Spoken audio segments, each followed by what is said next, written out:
And good afternoon, everybody. Welcome to the USC Aiken Pacers versus the Lander Bearcats baseball game. Lander rocking a 7-2 season. They look a lot like the Pacers record-wise this early in the season. Had a big victory over Wingate earlier.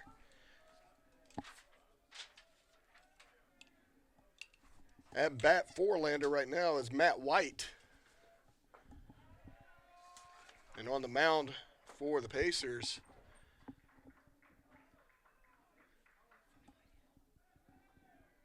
I'm having a hard time seeing them. I'll announce the lineup in a second.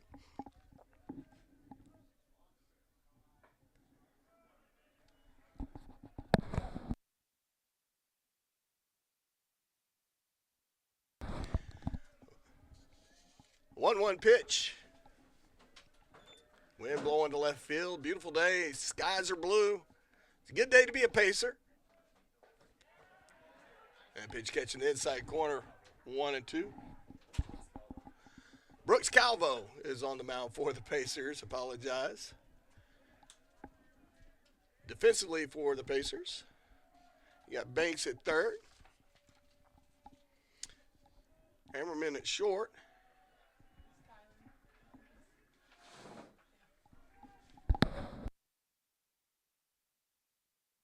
Mercado at second.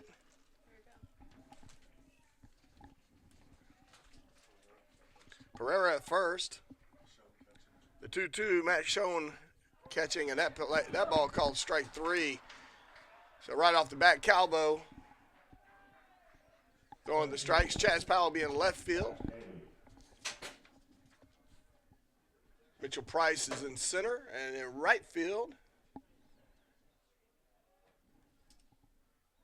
I have to get that one to you. I can't see. That's one of the positions that kind of gets moved around a little bit from time to time.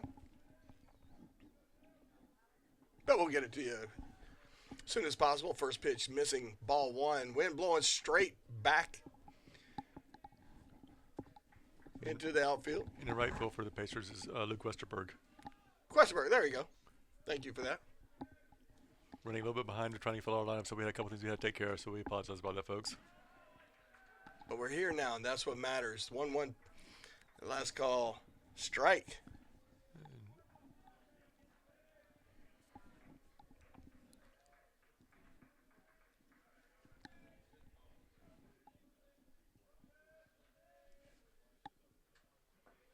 Good looking breaking ball, just missing, low and inside, 2-1.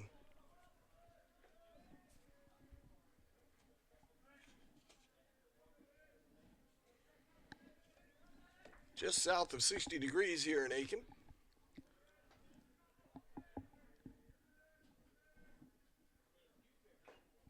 Big swing and tip back. Keep the count 2-2.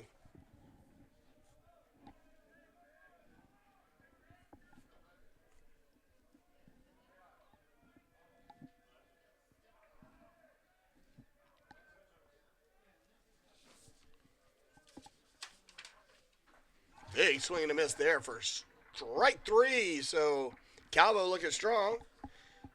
Striking out his first two batters, and that's going to bring up number 7, Andre Brown III. That's for USC Aiken. This can actually be. Oh, yes. Thank you. Colby Lucenen. I apologize.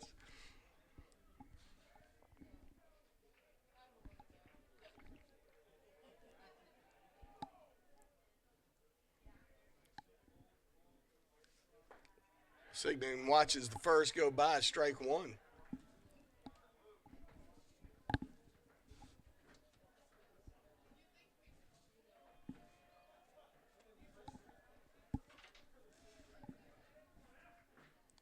Oh, 1 pitch. Breaking ball, catches the outside corner. 0-2.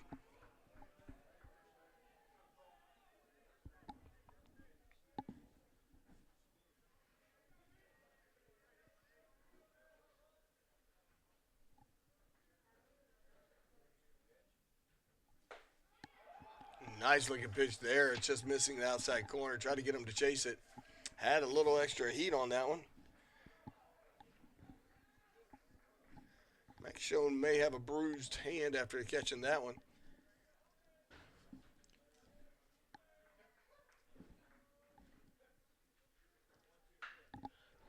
Ball lifted high into center field, but it looks like Price is going to be able to range over. Not too much of a sweat as he squeezes out number 3. So no hits, no runs, no errors. Pacers will go to the bottom of the first. We'll see what we can do from behind the plate. We'll be right back.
And we are back here in the bottom of the first inning with second baseman Skylar Mercado leading off for the Pacers.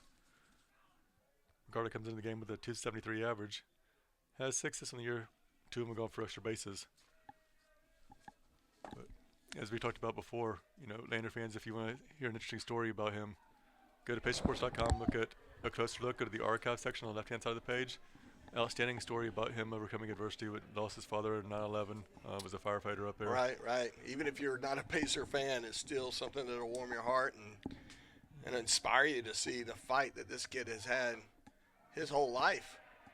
And written by Hannah Allison, one of our former soccer players who's getting ready to graduate. But great piece by her, and they said everyone just gravitates towards him. Such a good kid, and you couldn't ask for anything better than that.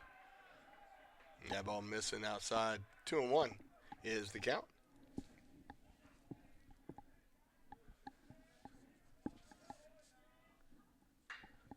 Little hot shot into the picnic area. That'll be foul.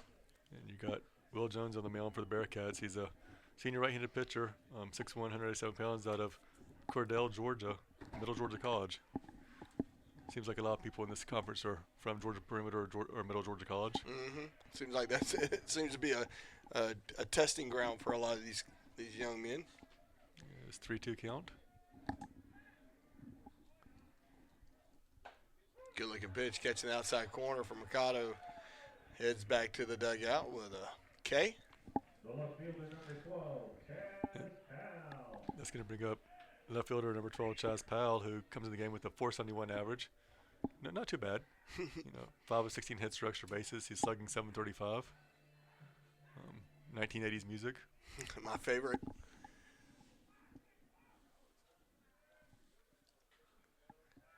I will say they were playing some pretty sweet music before the game here at out here in the stadium. A little old school. Being old school, I enjoyed it. Ball just missing outside. 2-0 is the count. pretty good crowd coming in on a Friday afternoon between a series between two schools that are just 60 miles apart. And, always a heated rivalry. I mean, a couple years ago, Lander came into town, number 1 or 2 in the nation, I believe. Yeah. And Matt Hissong was able to shut him down for one of the wins that weekend. But Lander's a very tough team, In any sport, I mean, all across the board, Lander and USC Aiken have some really knockdown, drag-out competitions. That one misses outside 3-1. And some of our favorite, staff members and coaches from other schools Yeah. come from Lander too. I mean, Great respect for the coaching staff. As a volleyball coach, I definitely appreciate Ashley and what she does to that program, and enjoy getting to know some of their players throughout their college careers. and their sports information director, Bob Stoner, and I've gone back to when I was in grad school a few years ago, and just, you couldn't ask for anybody better in the business. But, it's going to bring up Brian Pereira right now, the reigning Peach Belt Conference player of the week, the region hitter of the week. Mhm. Not too bad to, welcome yourself to the Peach Belt Conference baseball. He had an outstanding week last weekend against Armstrong. Comes in the game batting .385. He's batting .414. Has 8 RBIs on the season. Tied for the team lead with 2 homers. That first pitch missing. Made the count 1-0.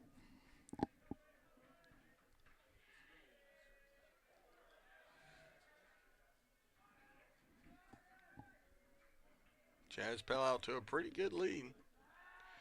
Enough to inspire a throw back to first. I mean, but Powell is more aerodynamic this year with his haircut. Yes, he does. He So- is cutting through the air like nobody's business.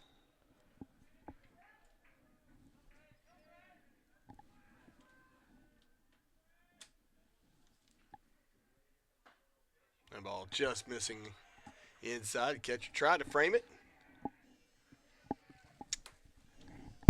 Home plate umpire wasn't by it. 2-0 is the count.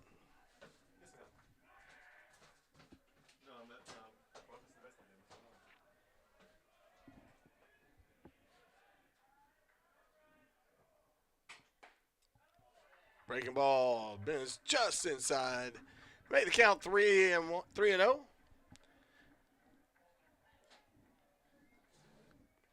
Tough place to be when you got a hot batter like Pereira. Pereira wisely takes the first pitch, called strike. 3-1 is the count. 1 out, 1 on first. Here at the bottom of the first.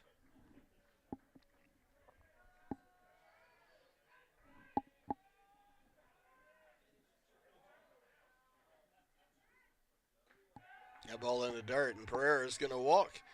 That's going to bring up Zach Moon to the plate. Zach Moon, who is a deep ball threat. He's been pretty solid, giving us some solid at-bats here this season, I mean. Zach Moon, a junior out of Snellville, Georgia. Just down 78 from the ATL. Got a little meeting on the mound for Lander. Just a little calm down session.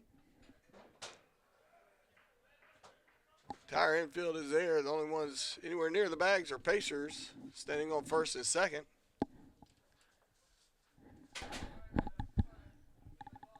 And it looks like all that needed to be said has been said. Coach heads back to the dugout. Players return to their positions in the field. So Zach Moon will step in.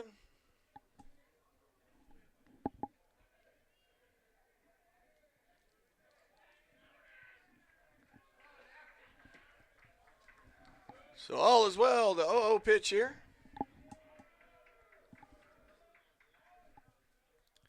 Big swing and a miss there. A good-looking pitch from Lander pitcher. Jones is looking pretty good though, even with a couple people on base right now for him. But Zach Moon had a swing. He's looking for his first home run since opening day. Yeah. He blasted 2 out and trying to get another one right there. I think a lot of times you get quick success. It tends to make you want to really overswing.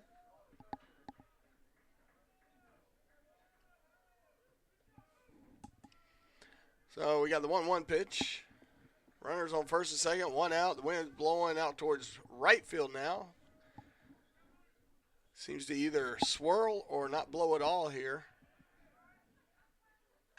Good swing to right field. That's going to be right at the right fielder, and he's going to be able to get that ball back in. No runners will advance. And that'll be 2 outs. Did I bring up Jonathan Banks, who's batting .348 this season? Slugging .391. Not too much of a power hitter. I mean, he only has 1 extra base hit for a double, but solid contact hitter so far. We'll take a base hit right here. Chaz Powell will possibly score. I'll even go out on a limb and say probably score if he gets it into the outfield. Because he'll be going to the crack of the bat.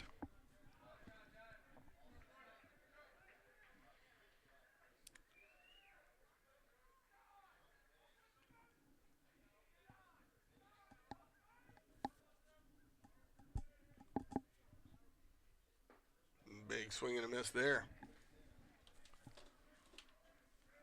0-1 the count. 2 on, 2 out for the Pacers.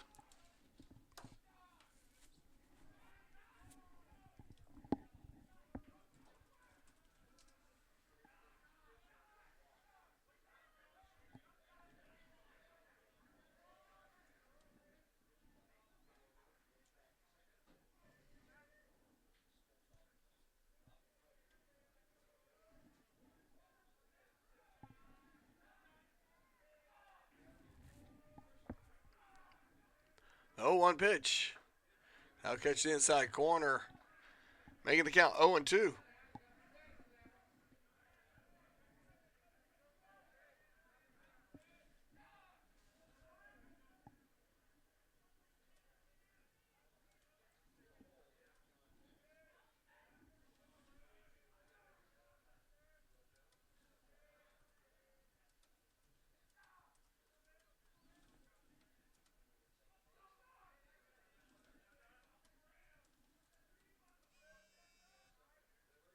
Hot shot into left field, and that will score. Chaz Powell from second, put runners on first and second. So good piece of batting there by Banks. We got our first hit and our first score of the game here in the bottom of the first. The catcher, number 6, Max Schoen. That's going to bring up Max Schoen to the plate.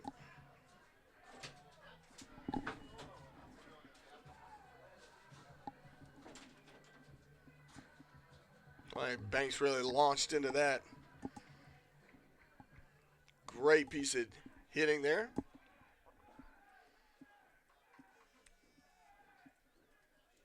Shortstop hovering over by second, trying to keep the runner from going. First pitch called strike. And Schoen, who leads the team with a mere .500 batting average so far this season. Not too bad. Nope, not at all. I mean, We'll take it. They'll get you in the Hall of Fame if you can do a whole career with that. I mean, all-time leading hitter in Major League Baseball, only bat .367. That's right.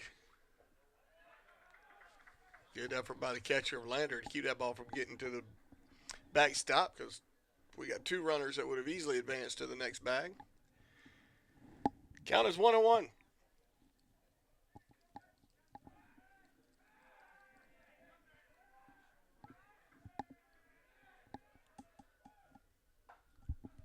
Message is outside, 2-1.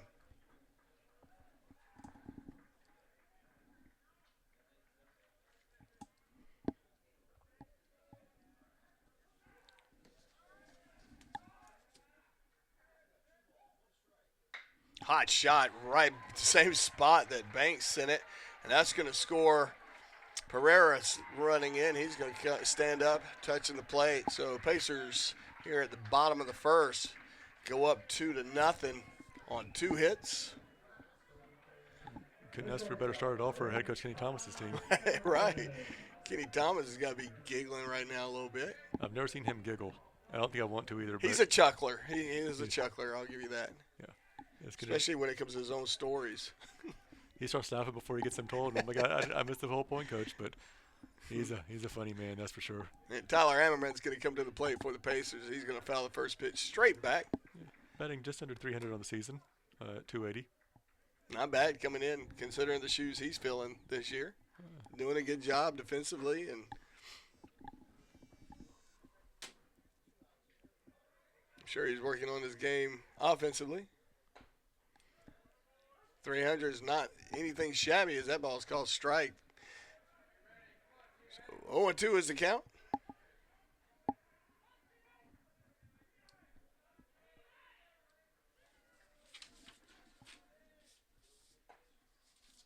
That ball just missing. Good looking pitch.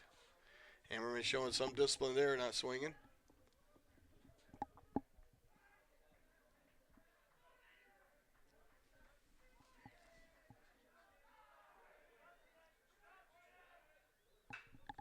The ball lifted foul into the right side of the ballpark, picnic area.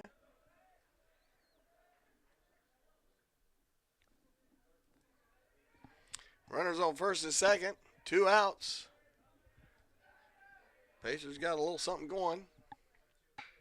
That ball lifted into right field, and that's going to go all the way back to the warning track. Good effort by the right fielder from Lander. He gets it, squeezes it for out number 3, but not before the Pacers get 2 on the boards off 2 hits.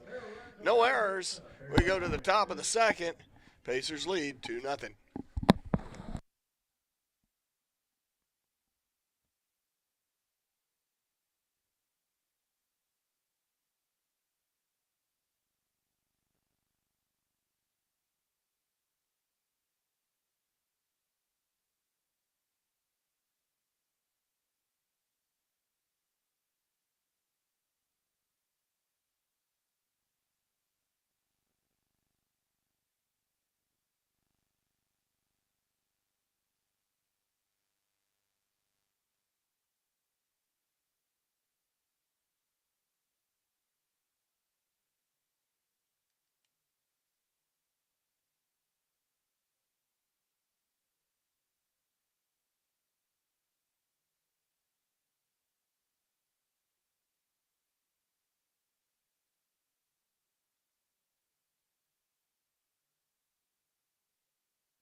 We are back here in the top of the second inning with your homesteading Pacers leading 2-0. Let's bring up Barry to the plate for the Bearcats.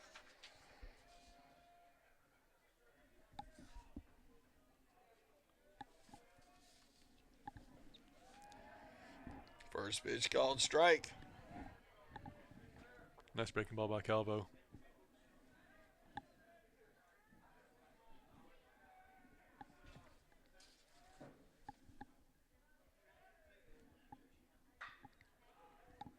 Just a long strike. Long but glorious. Strike 2. And Calvo came into the game with 3.24 ERA. 2 appearances, but no decisions yet. He had thrown, now he's at 9.1 innings. Punisher batting just at 300 off of him, so he's looked solid so far. He has. There's been a couple of pitches where it looks like he just found an extra gear on his fastball. Nice breaking ball, just missing outside corner of the plate there. 1 and 2. Look good from here, but I'm a little bit of an angle, so. Yeah, we're not directly behind home plate. We're just mostly behind it. Spencer LeMunion in the house down there in the stands. In charge of Pacer Fanatics and does some softball PA every once in a while for us. Spencer's a great guy. I've enjoyed getting to know him, following big footsteps in his brother. As Calvin misses, and it's 2-2 the count. 2-2 pitch.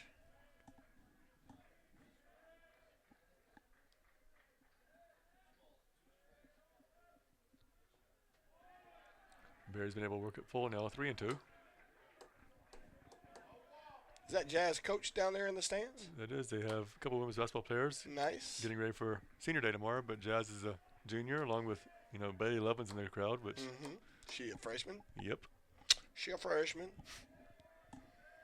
3-2 pitch.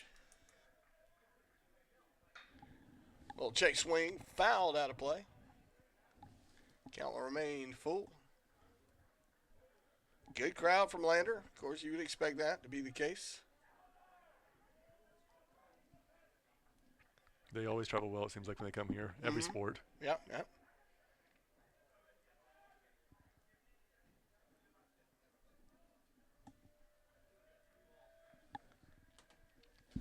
3-2 pitch. Gonna miss him. Lose him to first as he gets a free pass. That's gonna bring up number 9, John Magnum. The catcher, number 9. Catcher out of Waxhaw, North Carolina. I want to just go to Waxhaw. It's not too far from where I went to college at Wingate University. Really? Yeah. Great little town. Sounds fun. Waxhaw. Wax on. Wax off. It's Friday afternoon, folks, so I apologize about that. We'll have a fun weekend, that's for sure.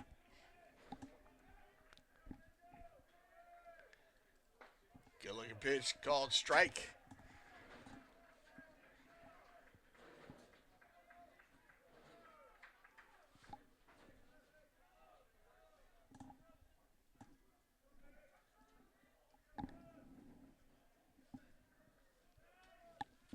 The 0-1 pitch. That one in the dirt. Good job by showing to keep that ball in front of him.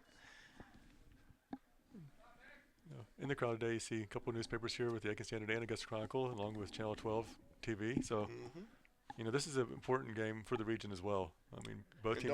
Don't forget ESPN not. Something like that. But, both teams come in at 3-0, tied for the lead in Peach Belt Conference. So, I mean, this could go a long way, as Calvin misses there, into region standings later on in the year. I mean, these are arguably two of the better teams in the country right now with their records. So right, and it's going to come down to who can withstand the rigor of baseball season.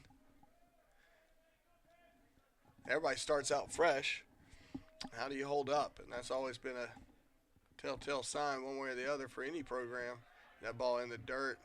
Looks like he's throwing a little harder than he needs to, trying to find some extra gear. It's almost like he's trying to overthrow the ball and hit a spot where he just get back and play catch. That one was about a foot short of the plate. Showing again, doing a great job of keeping the ball from getting behind him. 3-1 is the count. Runner on first. No outs here at the top of the second. Quick throw to first. Not in time as he goes back. Making sure Pereira's into the game a little bit. I'm sure Pereira appreciates it with the sun being where it's at right now. That's why they have things called sunglasses. Yes, and he is rocking some right now. Ooh, good swing there. If that thing stays fair, it could be trouble, and it looks like it does, and that's a home run. And all of a sudden, we've got a tied ball game on one swing, 2-2.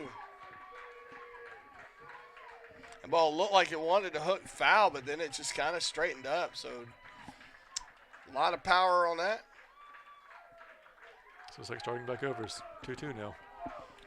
So a new game with Magnum going Magnum on that ball.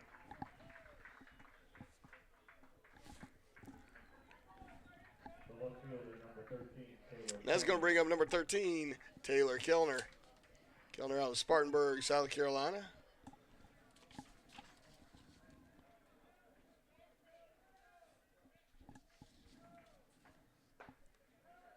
Big swing and a miss there. He's got a lot of motion in his swing. But it's good to see Calvin go right back at the batters and not be afraid of, I don't want to make another mistake like the first last pitch. Well, you don't want to be tentative ever. I don't know of any sport where tentative pays off. Stay aggressive. Trust your skills. Trust what you got. What you bring to the equation. You do that, and typically you'll see good results. Here comes the 1-1 pitch.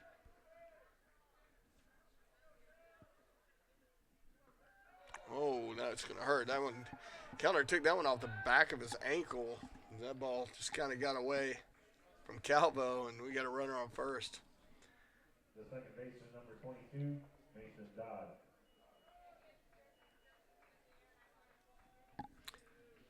That's going to bring up number 22, Mason Dodd out of Augusta, Georgia. Westside High School, former Patriot.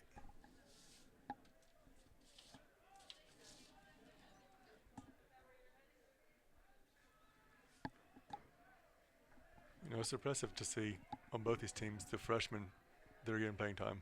I mean, to be able to start, you know, in probably one of the toughest divisions in the country as a freshman, it says something about your ability to play baseball. Right. As Dodd comes in and is getting a start, and you know, batting seventh, but you're in the lineup as a freshman. That's outstanding.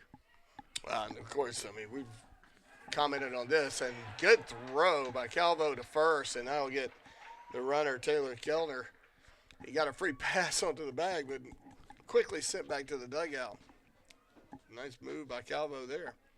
And they But what I'm saying, I mean, we've got one player on the field right now that we're even familiar with from last season. Exactly, for the Pacers. I mean, it's surreal the amount of people that Coach Thompson comes in, and you know, if you have that many people to replace, used to you're maybe starting off maybe 500, a little under 500, but to come into this series 7-1, right, speaks volumes to the coaching staff and what they've got and the amount of talent they brought into this team. It does. And it says a lot about the athletes out there on the field right now. They've worked hard to get to where when their time came, they were ready.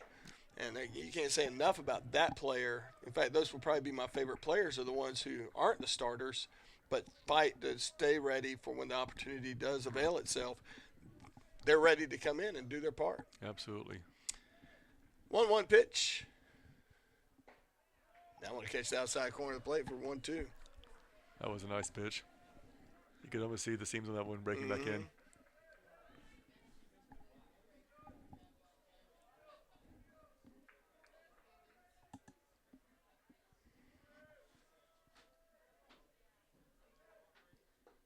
Oh, identical, same looking pitch, but he doesn't get the benefit of the call there as the count's evened out 2-2.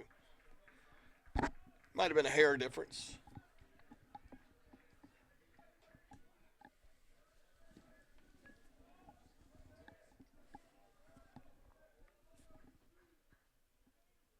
Big swing and a miss on that high fastball.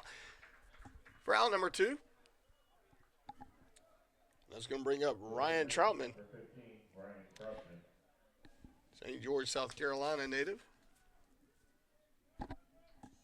See, another freshman right there. I mean, you know, to break into the lineup says something.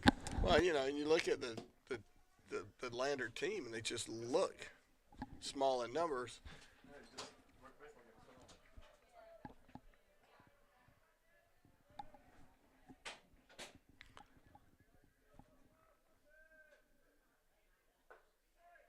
First pitch called strike.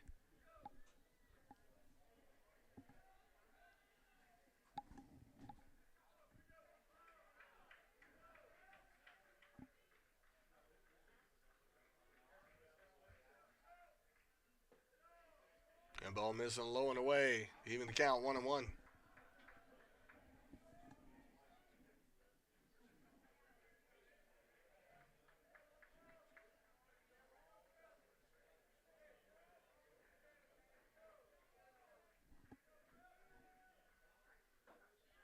Fastball missing inside.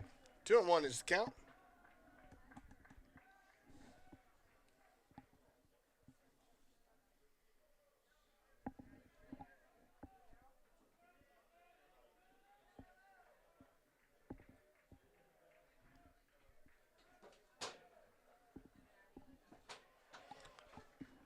Count's even up. 2-2.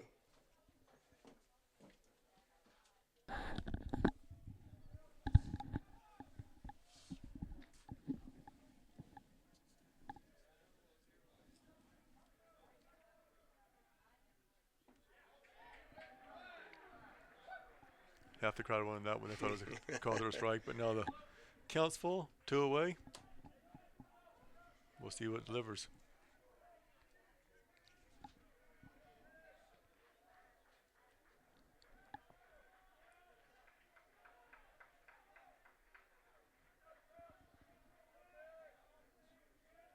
It's a sign, and here's the pitch.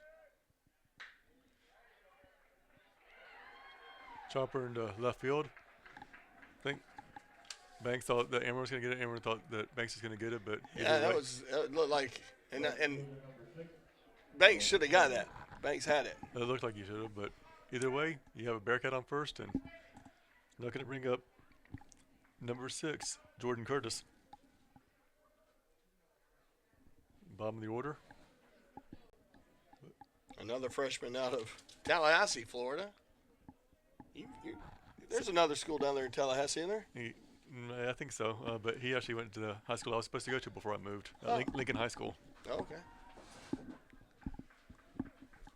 Quick throw to first. Keeping the runner close.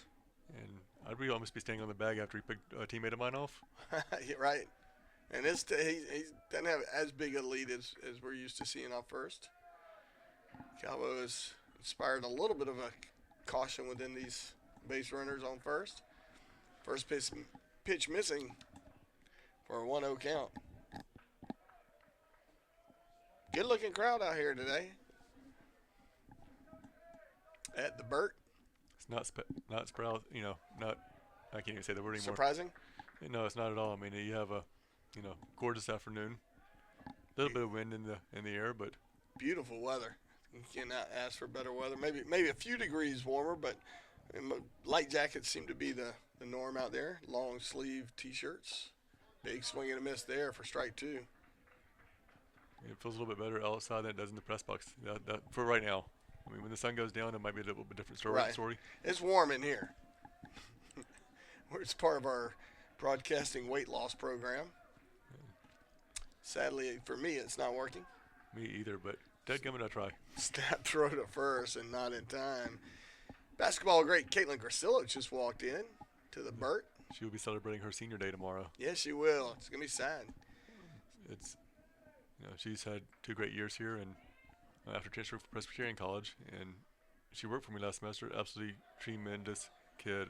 Yep. I mean, I've been in the business just for a couple of years, but by far the best person I've worked with. She's a super, super sweet kid, great spirit, and she's got success written all over her at the next phase in her life. 2s across the board. Deuces are wild. Big swing. That's going to get through into right field. And Smartly, the runner stays on second. mm-hmm. So back to the top of the order. With Shortstop, Matt White coming to the plate. Matt White. Somerville, South Carolina, the Spartanburg Methodist transfer. Coach Thomas believes in his pitching staff, though. I mean, there's no one up and warming up for them. They're just going to ride Brooks. But we're going to take a break as Nolan Belcher's going to go and talk to him. Score tied at 2. We'll be back in just a minute.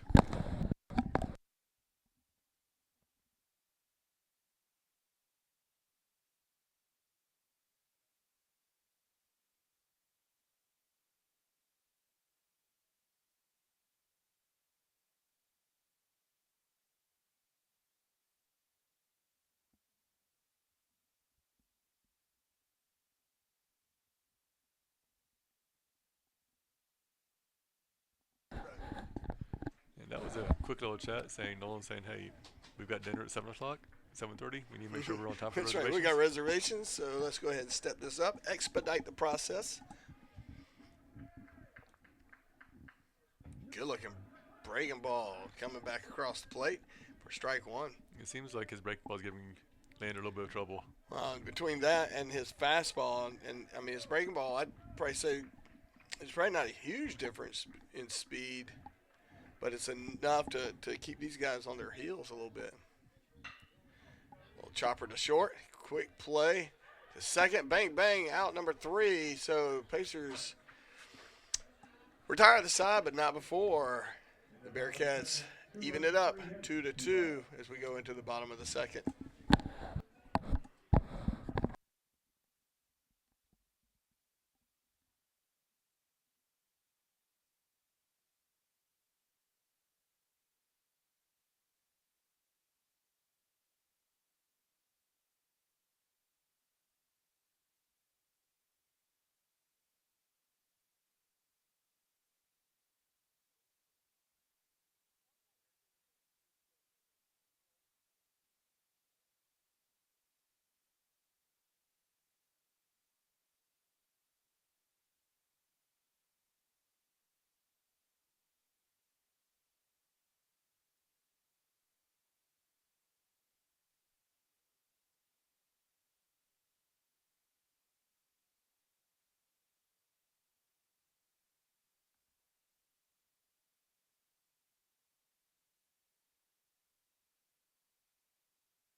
And welcome back. Luke Westerberg will lead off for the Pacers.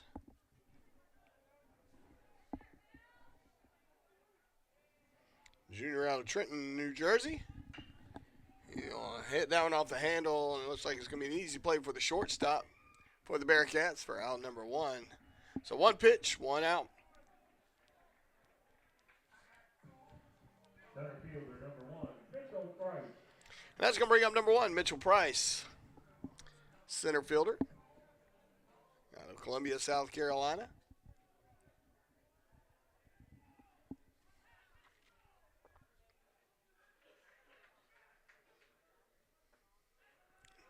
First pitch in the dirt for ball one.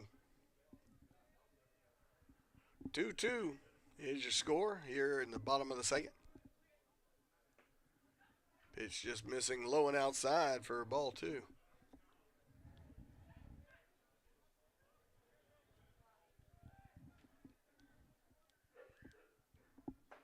Big swing and a miss there, 2-1.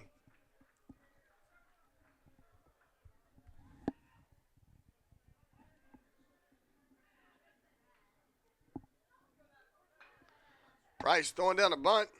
He's on his horse, and he's not going to make it. Good play by the pitcher. Jones pouncing on the ball. A quick throw to first for a bang-bang out number two. And that's going to bring up Mercado to the plate. Second baseman number 11, Skyler Mercado.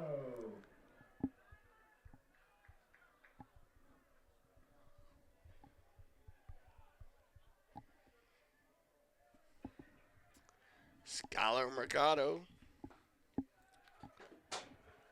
taking first pitch, strike one. Looks like most of the softball team for USC Aiken is here. I'm going to go out on a limb and say they just got out of practice. Nice shot by Mercado into right field, and that's going to be a base hit.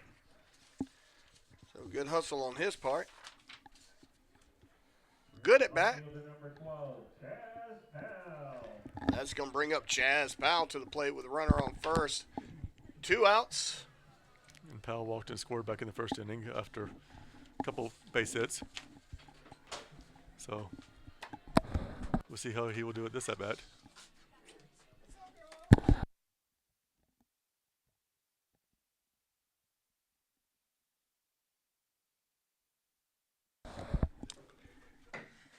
Well, high chopper into the gap, and third baseman bobbles the ball, and that's going to end up with a runner. That's going to be an error, but Chaz Powell end up on first. Mercado on second. 2 outs. Third baseman tried to throw the ball too quickly. That's going to bring up Mr. Pereira to the plate. A good opportunity for him to do something cool. Wind blowing straight out center field.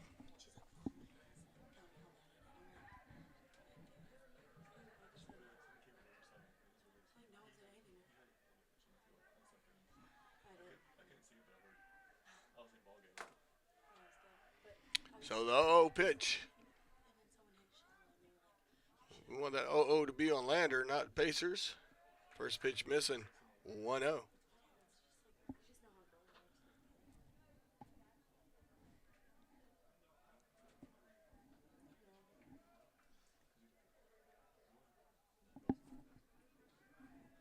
The 1-0 pitch. High hopper into second. Second's going to get it. And quick throw to first. Retired side to keep the Pacers from scoring. So we'll go into the top of the third. Notched 2-2. We'll be right back right after this.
And welcome back. 2-2 is your score here in the top of the third. At bat, number 16, Zach Daly for Lander. He struck out in his first at bat. I'd like to see a repeat performance of that effort.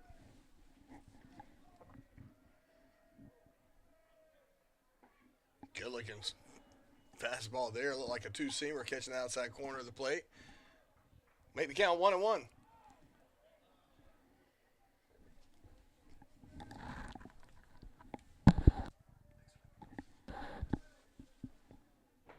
Little off-speed pitch coming around, catching the outside corner, making the count 1-2. He continues to keep the batters on their heels a little bit, mixing the speed up nicely on his pitches.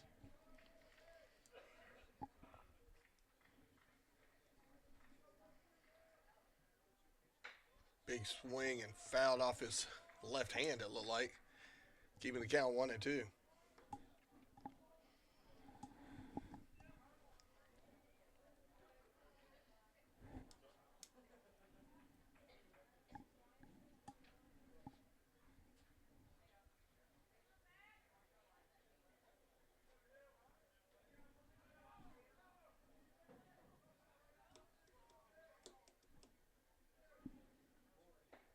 Check swing, strike three. He couldn't hold it back. It's like he couldn't not swing at that one. It's one of those meatball pitches. It's kind of a high fastball, and for whatever reason, this is just so hard to lay off of. Yeah. Being a left-handed batter, if it was in the dirt, I would swing. If it was up high, I'm like, nope, I can't get to it. Colby Lesignan is going to come in to bat, first baseman out of Eustis, Florida.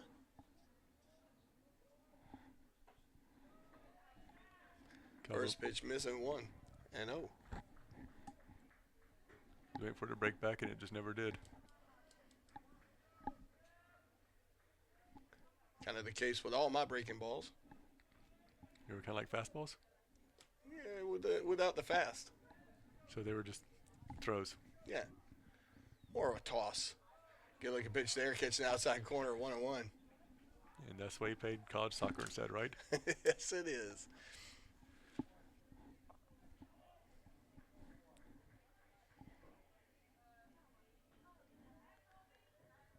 1-1 pitch. Good looking pitch there. Tough to lay off, but good job by the batter to do so as the count is 2-1 now.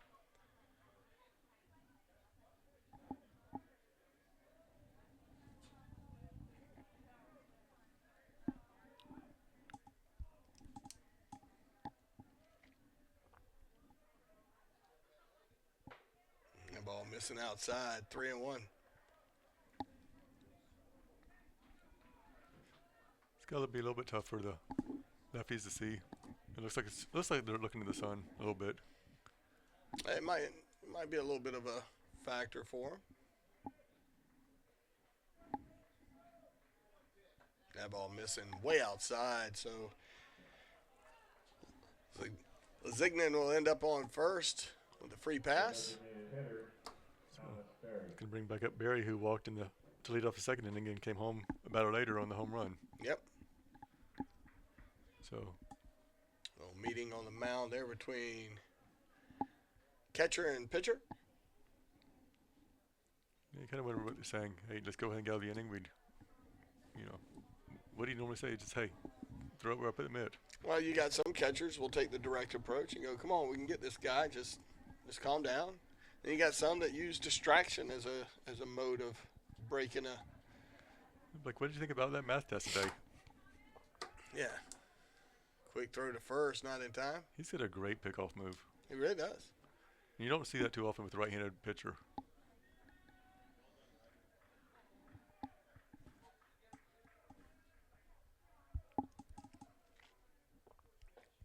First pitch just missing outside, 1-0.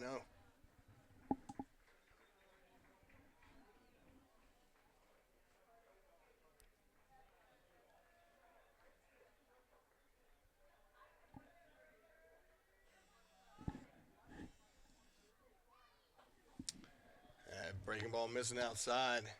2-0 is the count.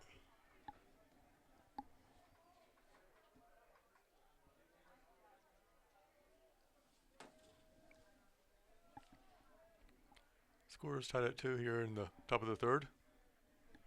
Pretty big crowd, and still some people trickling in over here.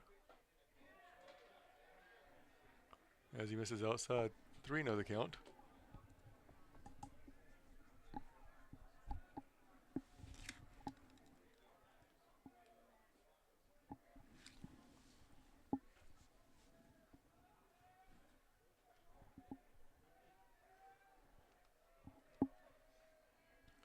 Pitch.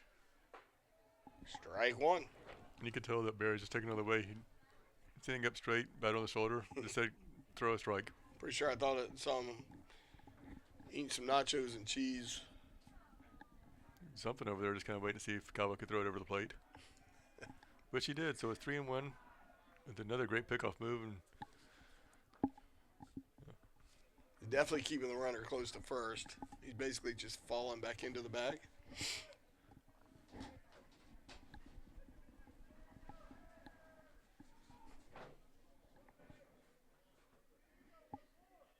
Good looking pitch, catching the outside corner of the plate, making the count full. So Calvo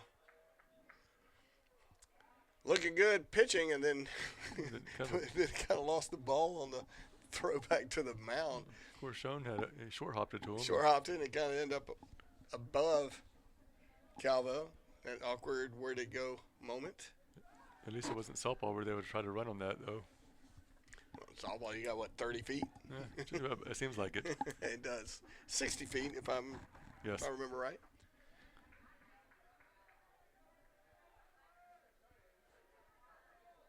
And the runner's going, and the hit and runs on, and fly ball lifted in the left. And it was a well-placed hit right down the line where the left fielder couldn't get to it. Yeah, that was. You can see the third base coach saying, come on, come on, come on, because he knew that was going to drop, and the runner going second didn't see it. But runners on first and second now with only one away. It's going to bring up Mangum, who homered in his last at bat. So you definitely have to be careful throwing to him.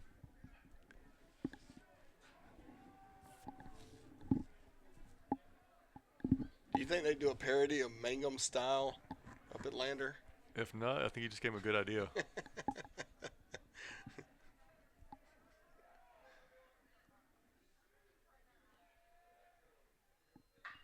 Ball hit high, straight up in the air off the handle.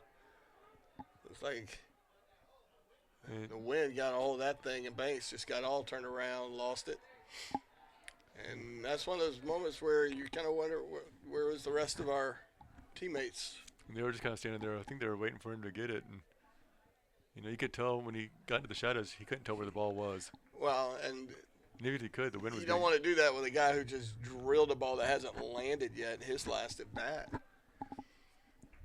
Give him a free pass to try again. But easier said from up here than down there. 0-1 is the count.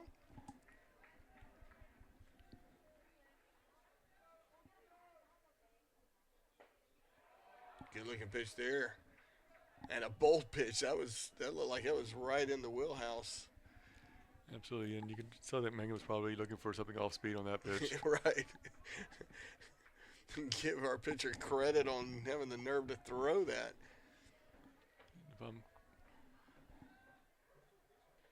Big swing and a miss there. Tipped. Caught by the catcher for out number 2. Great job, and he's having a little talk with Kellner to tell him what to look for right here. And Kellner was last time he got hit by a pitch, and so he's like, I know what came last time. I just couldn't get out of the way of it. But he's trying to do a little kick flip with the ball. That's one of those soccer things, isn't it? I believe so. First pitch, breaking ball, strike 1. Kind of throws a flat little curveball. Kind of moves more like a slider.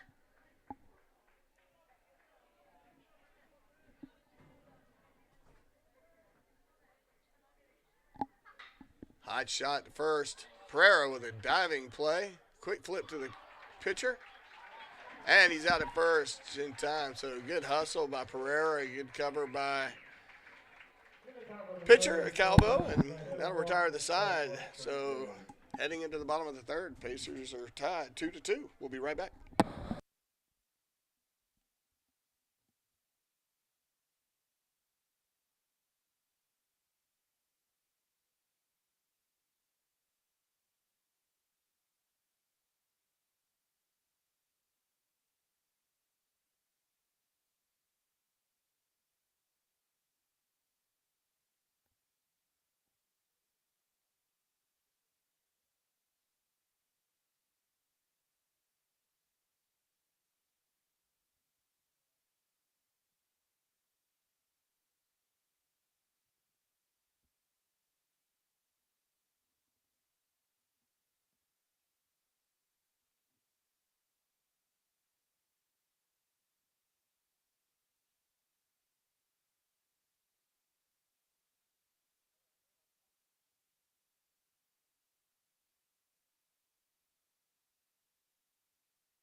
And welcome back here to the bottom of the third.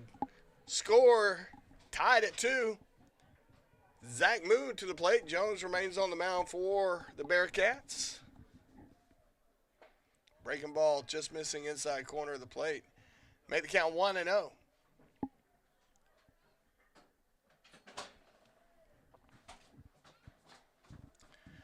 2-0 is the count after that pitch. Just missing outside.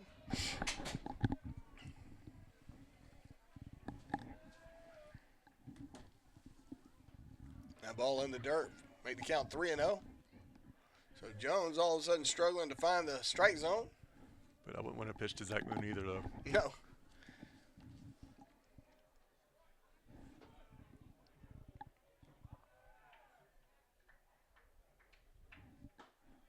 That ball catching the outside corner of the plate. Zach Moon already throwing his bat off, thinking he was about to trot on down to first.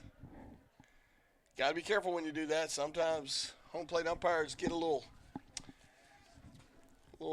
edgy about that. I mean, they shouldn't, but that ball misses outside. And he made sure to hold on to the bat that time. Yes, he did.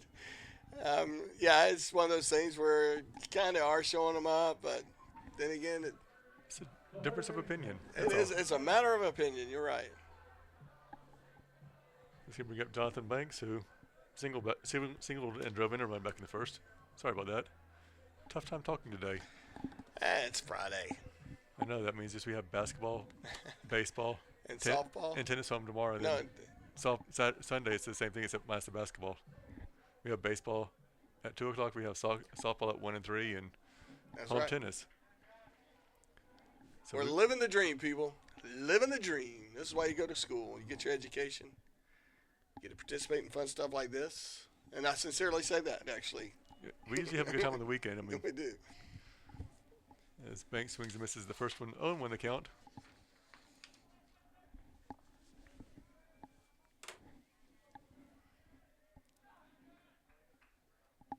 Jones steps off.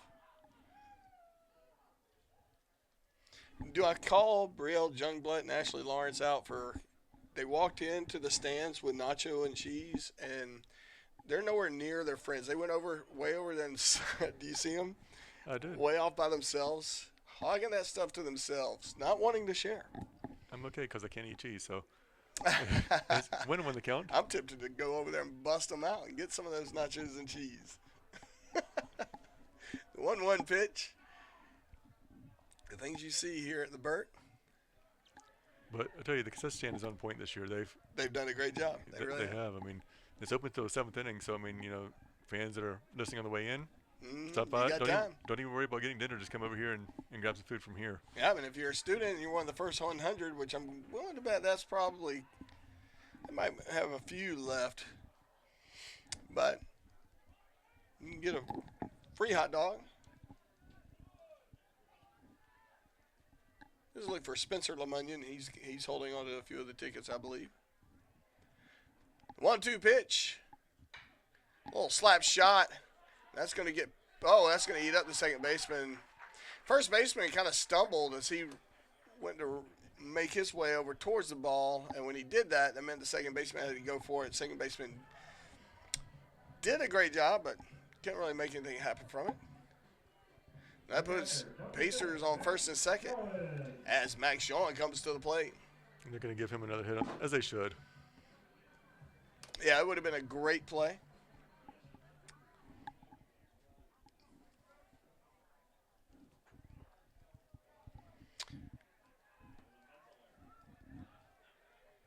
I hear over there in the other side of the press box, mental error.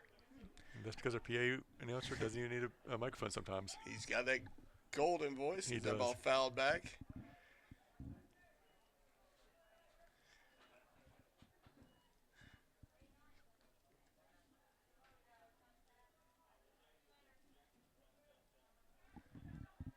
So the 0-1 pitch.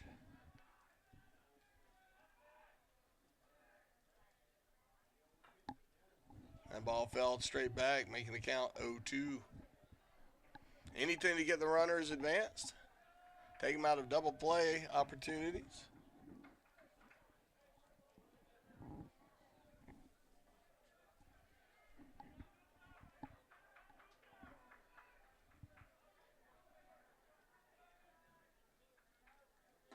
High ball. Missing. 1-2 is the count.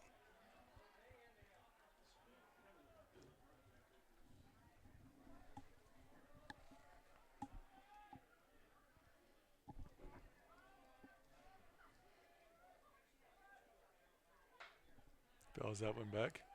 Still 1-2.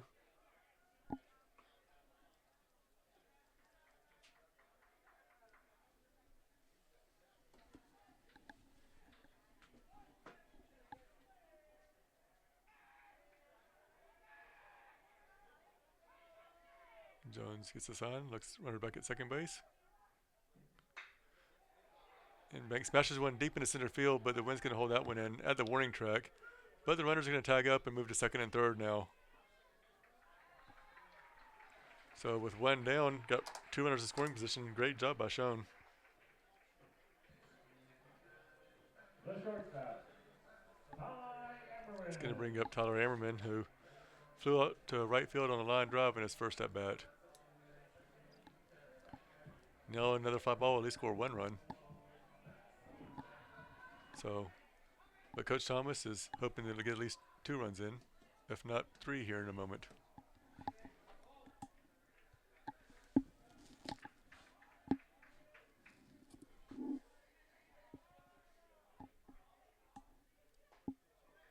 Fastball just missing inside.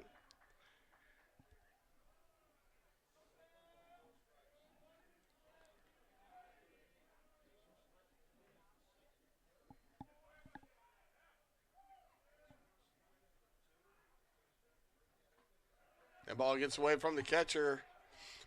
Runners can't advance. Catcher tried to run back to the backstop, and home plate umpire was a little bit in his way. But great job by the pitcher to get off the mound and go get the ball. He saw where it was, and it was just up the third baseline. Now, had it gone up the right baseline, Very well. we might have been seeing Pereira. Or no, is that Zach Moon on his horse? He had a little giddy up on there trying to get home. Good looking pitch there. Misses just high.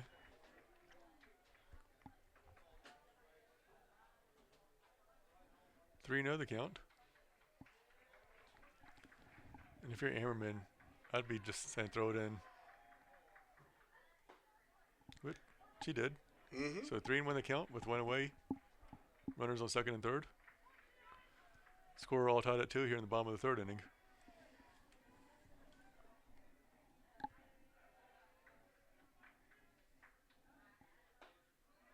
That ball missing just outside, and all of a sudden bases are loaded. Full of Pacers. The right fielder, Luke Westerberg. It's going to bring up Luke Westerberg, who popped out back in the 2nd inning. we'll see if he can put one into play a little bit farther and into the outfield possibly.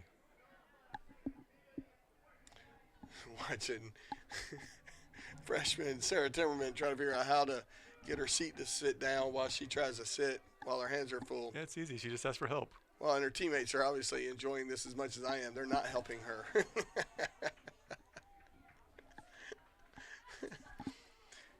That's probably one of the funniest things I've seen. And folks, that we wish that you had an angle to see that, but I almost wanted to grab the camera and just aim it. But we got a pretty good situation right here with bases loaded. 1-1 count, one away. Seeing some of the men's soccer team here. They've actually I've seen a lot of them at a lot of our games. Of course, they work here during the game, but they stick around. Good high hopper down the third baseline. Oh, and I thought that was fair for a second. And Coach Tischer's talking to Moon saying if it hits the ground first, you need to be running because either way, yeah, you've got to be in motion. Thankfully, that was foul. Absolutely. That would Otherwise, have been an easy out. yes.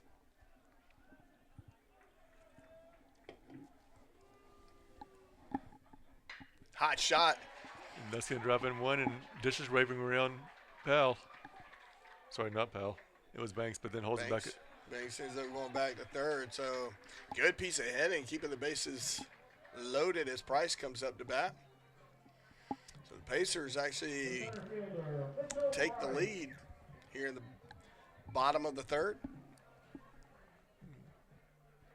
Price, who tried to bunt his way on and was out last time by a hair, comes to plate with one away. Bases still loaded, full of Pacers. Starting to see a little action in the Bearcat bullpen. Little check swing foul. Make the count 0-1.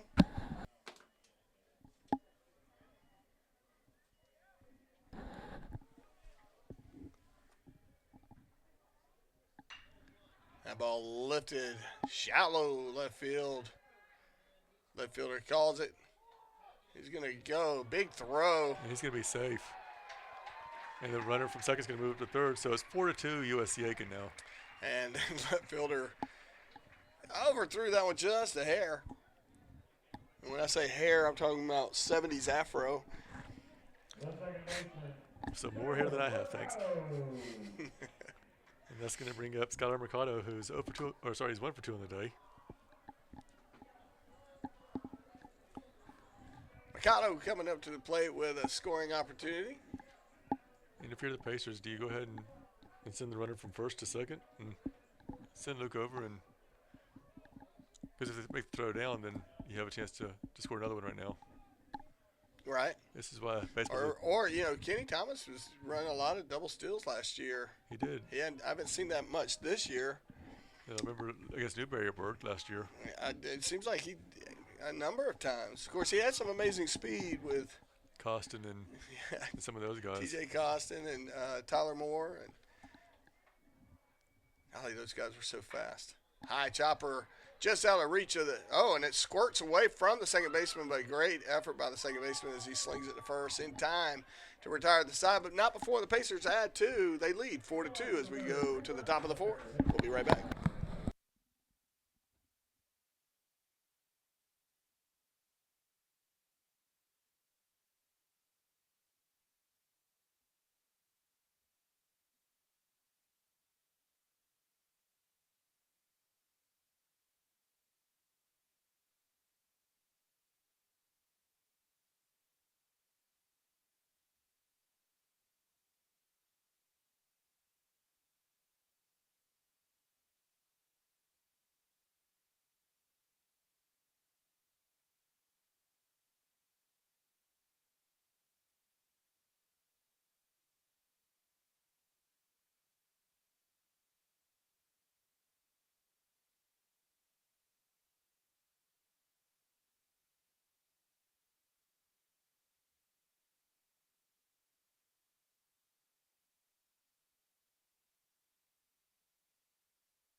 we are back here in the top of the fourth inning. With Dodd leading off, Calva misses low and away. 1-0 the count. Pacers lead 4-2 after the 2-run third inning. Had a chance to score a couple more, but couldn't get it done. Calva misses low and inside. 2-0 the count.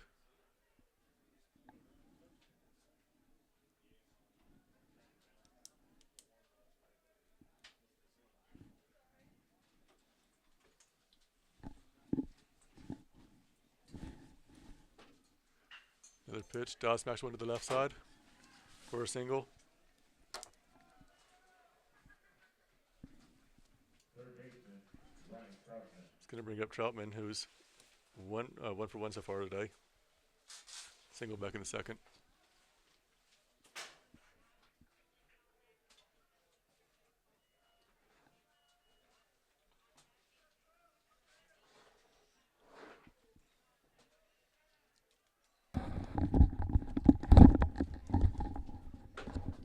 Calva gets the sign. He misses low and away. 1-0 the count.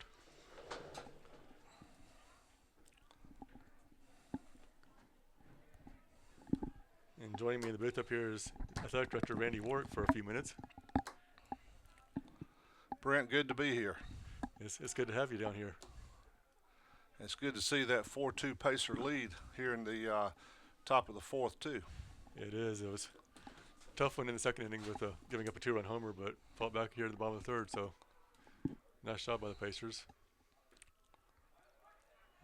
Calvo throws one in there for a strike. 1-1 the count.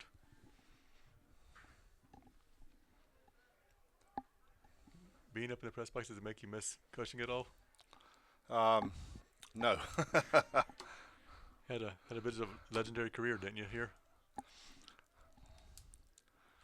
I had a career here. I wouldn't say legendary, but had a good time.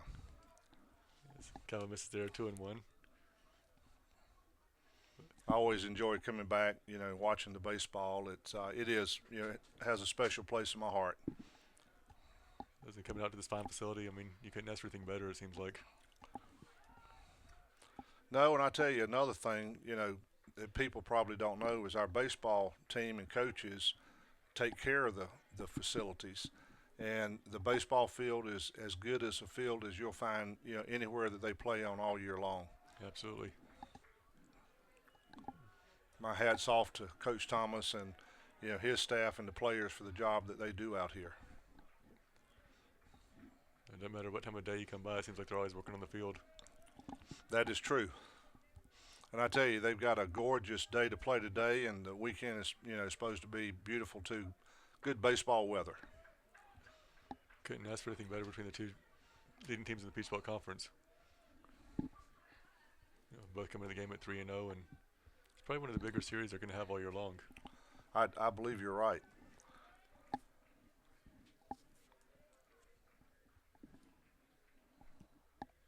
The payoff pitch.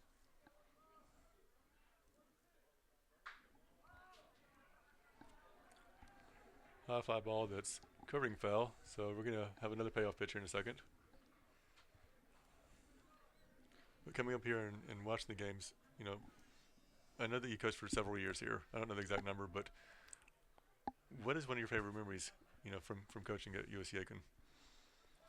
Well, I'd have to say the 1986 team that went to the NAIA World Series would, certainly be a very, special year for me. Right. At that time, that was the first time that baseball had gone to a World Series, and just a special time.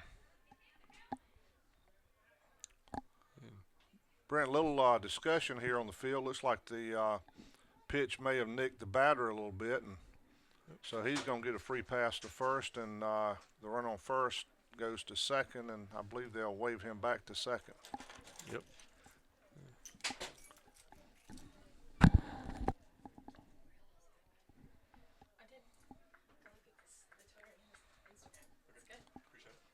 Right fielder, George Curry.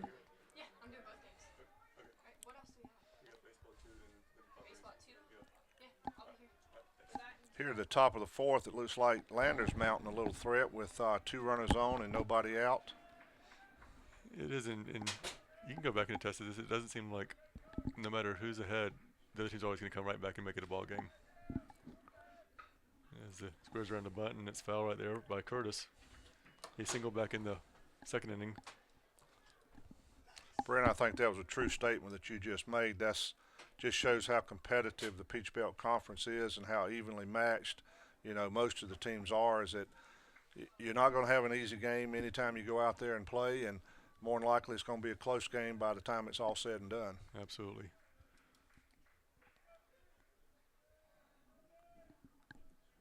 The 0-1 pitch with Curtis squaring around the bunt again. Pops out one up and foul and back to the backstop, and Sean's unable to get that one. But it counts 0-2 now with nobody out. Pacers lead 4-2 here in the fourth inning. Since we have Lander here for a 3-game series, do you have a special memory from squaring off against Lander when you were coaching that you want to talk about? To be honest with you, I don't think Lander had baseball when I was coaching. So I don't think we played them when I was coaching. It was the old NAIA District 6 at that time. Gotcha. As Curtis smacks one to second, picks it up and gets the sure out at first, but the runners move up to second and third. Now with one away, he's going to bring him back to the top of the lineup.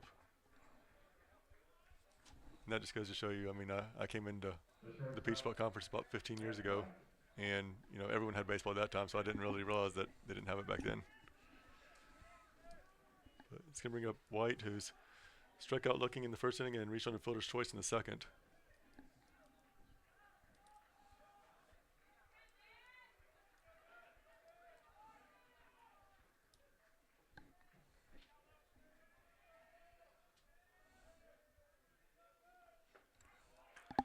That's a very nice pitch there, a little breaking pitch in there for a call, strike one.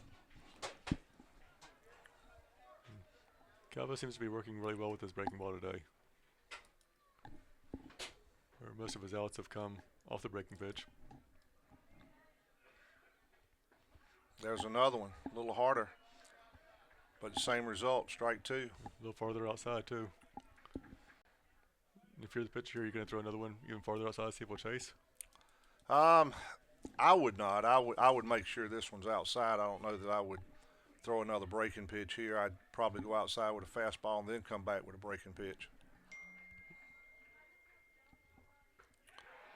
Well, he crossed both of us up, came back with a fastball across the middle, and batter, I think, was stunned that he did that, and he stood there and watched third call strike. As confused as you and I were. But that's a big out for the Pacers now with runners on second and third. 2 out, and if we can get this batter, we can get out of here without any damage being done. And Daly struck out swinging both times he's been at the plate.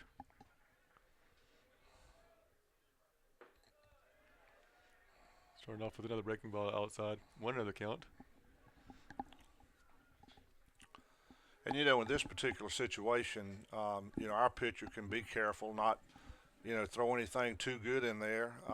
You got first base open, which if he happened to get on, would set up a force out at any bag. So not the worst thing in the world if he allows somebody to, No, if he walked him, it wouldn't be would not be the worst thing that could happen. 2-0 count with 2 away here.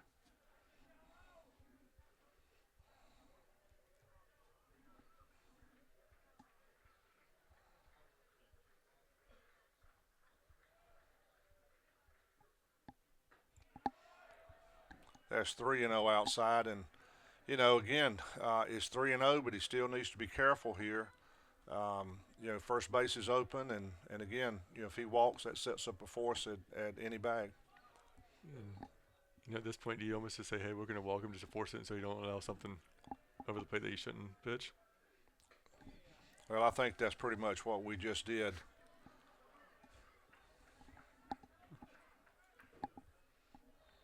The first baseman will be restricted. So now this is the one that we really need to try to get out. Bases loaded, 2 outs. Yep. Lusignan is 0 for 1 on the day. Struck out looking in the first, and he walked back in the third. Well, we can't do a walk here because we've got no place to put him. Mm-mm.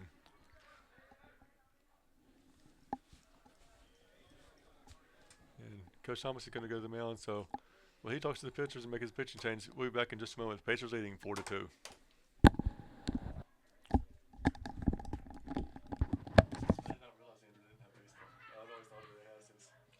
I don't remember us ever playing them.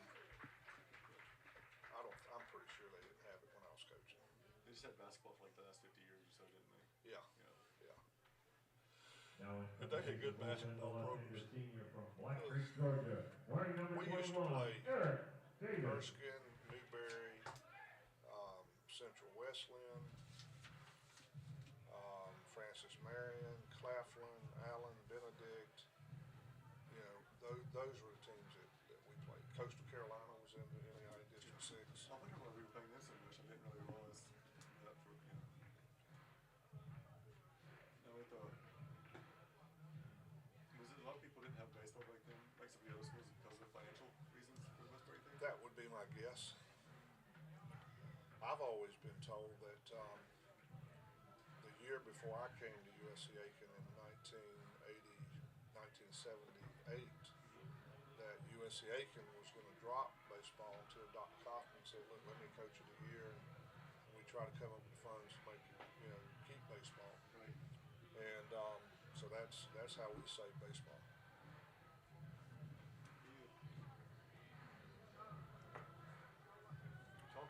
And just a reminder, fans, if you need some relief cash, you can get it in a game of chicken There's stacking, the pitcher. February 16th and part-time.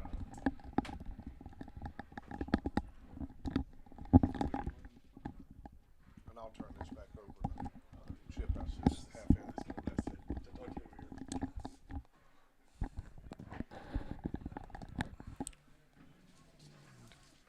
We are back here in the top of the fourth. Bases loaded and had a pitching change for the Pacers as Eric Davis stepped on the mound. This is his fourth appearance on the year. He's 2-0 coming into the game. He's thrown 6 innings. He's holding opponents to a 2.88 batting average and struck out 11 and only walked 3, so it seems like a pretty good pitcher to come in here with a bases loaded jam, lefty versus lefty.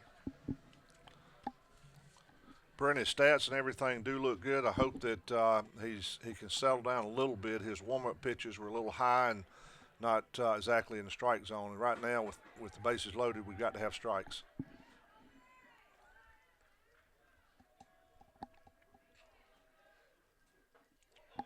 He throws a high one for a swing and a miss, strike 1. Maybe he's throwing them high ones intentionally, knowing that the batter will swing at him. Because he did that one.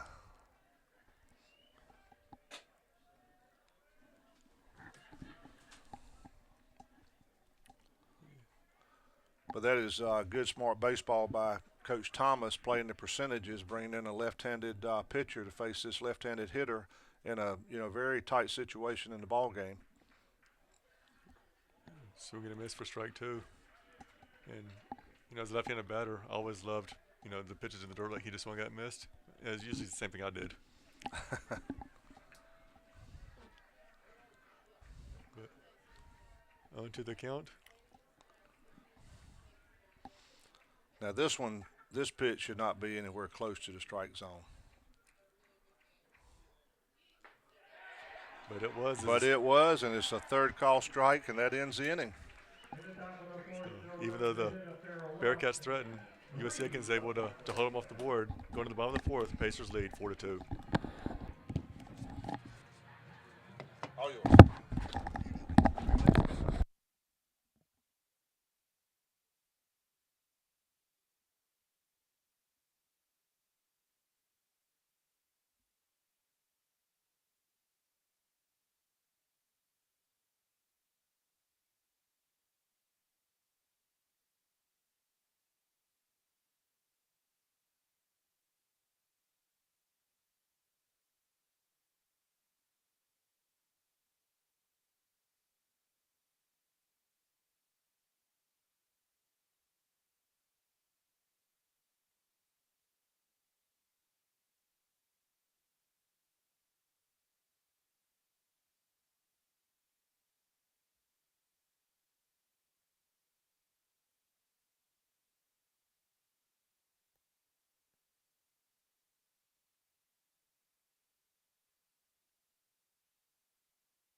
back here in the bottom of the fourth inning with Chaz Powell leading off for the Pacers.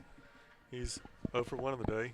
Reached in the first on a walk and actually reached on the second on an error, but either way, he's been on twice. And sadly, coming in the opening, leading off this inning, he didn't get his song. Big swing and a miss there. Good looking pitch. Jones has been very consistent. Even though it looked like the Pacers were going to break up in the game in the second inning after he's able to get out of the jam, Exactly right. you know, they said they're going to stick with him for a while, but he misses there, so it's win the count. And you have to be careful with Powell. I mean, he's one that can make this a 5-2 ball game in a matter of a couple seconds. Yeah, and he's just been a solid base hitter for the Pacers. Don't really try to go for too much. He knows that just getting on helps his team significantly, especially when you got Pereira coming up behind you, who's been hitting hot lately. Taking that one high and inside for 3-1 count. And if you're Lander, you let Powell on. You've got the region hitter of the week coming up, and that's something Right. you really don't want to face. He's, hitting just a smidge over 400 right now. But Powell takes the call strike on the outside corner, 3-2 now.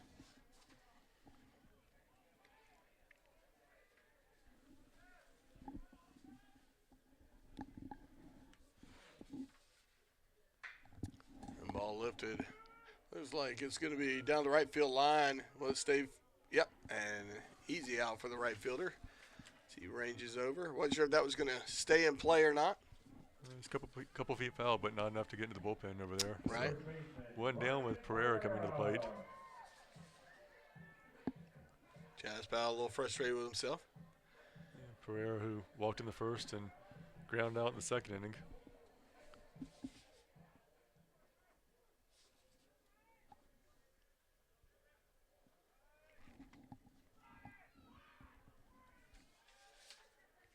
Jones with the pitch. Low and outside, ball one.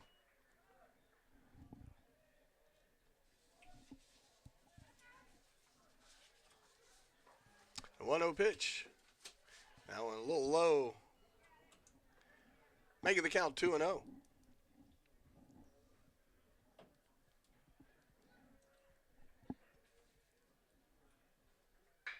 Hot shot.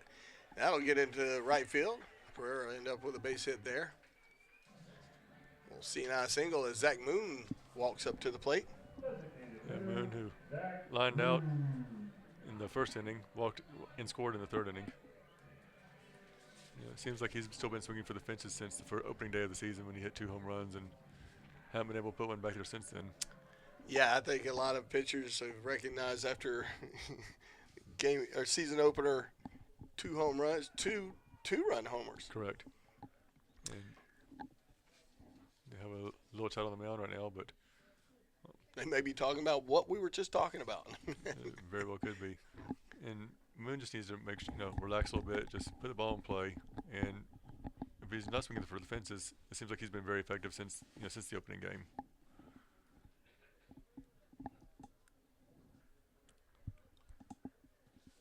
And the Bearcats have somebody warming up in the bullpen, a right-handed sidewinder. Almost looks like a submarine type pitcher, but can't tell the jersey number from here yet. And it looks like we've got a little conversation out on the mound. Head coach for Lander's going out there to talk it over with his pitcher.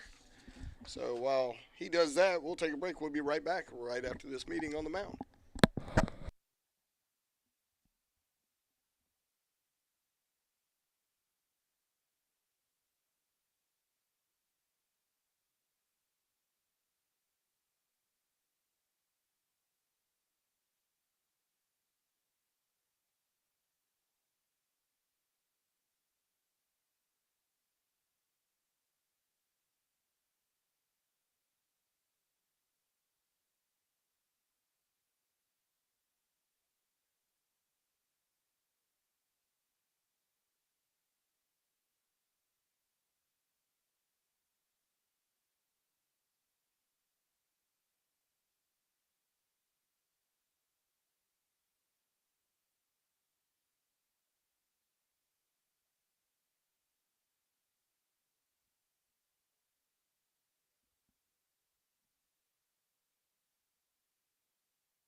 And welcome back. We've got a new pitcher on the mound for the Bearcats. Number 37, Harper Greer, the junior out of Spartanburg, South Carolina. Little submarine thrower coming from the right side of the mound. He transferred in from USC Sumter, excuse me. Zach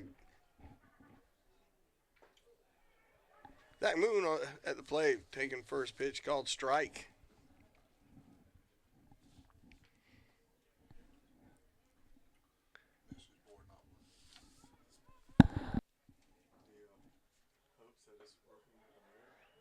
Nice off-speed pitch there. Swung on and missed, making the count 0-2.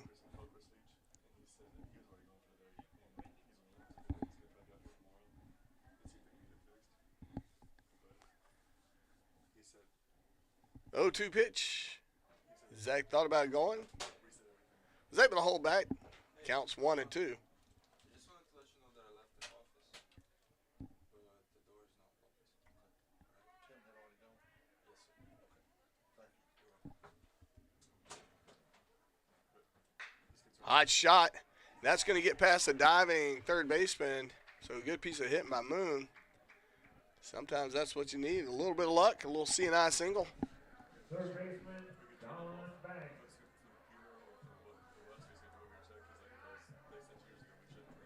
That's going to put runners on first and second for the Pacers with 1 out. And Banks will come to the plate for the Pacers. Banks is 2 for 2 with a pair of singles, a RBI, and a run scored. So not too bad for the newcomer.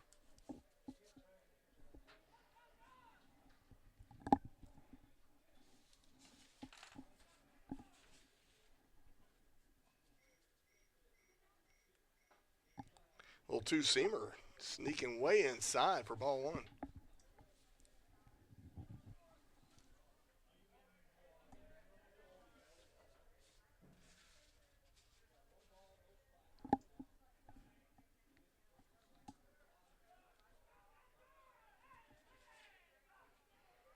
Here's a pitch, swing and a miss, and hot shot back into the dugout. And so That'll make some Pacers dance. it seems like everybody's okay in there. I don't see him dragging anybody out of there, so far so good. 1-1 is your count.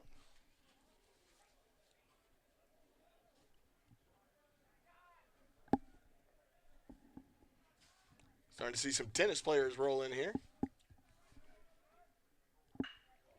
Nice shot into the gap. They're going to hold the runners, load the bases as Max Schoen.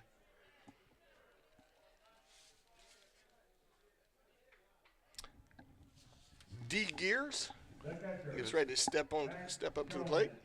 And Pereira was looking back at the ball while Disher was saying, run, and by the time Pereira turned back around, the fielder already had the ball, so he just held him at third. So bases loaded now with 1 out here in the bottom of the 4th inning. Pacers trying to break open this game. It's 4-2 in favor of your home team.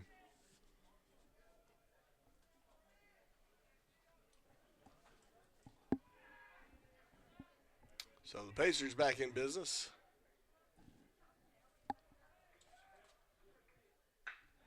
And they have this side armor. Sometimes it takes a while to get adjusted to them. It looks weird in your eyes, but it seems like we've naturally responded. We'll pick up another run, Pacers. The shortstop, Got a little ring around the rosy going on at the diamond. And sometimes, having the single like that is a little bit better than having someone hit a home run. Just it seems like. Well, this is more demoralizing, I think, to a defense. Absolutely. Good looking pitch there. Greer throws a strike in there. The Pacers lead 5-2 here with the bases loaded and 1 out here in the bottom of the 4th.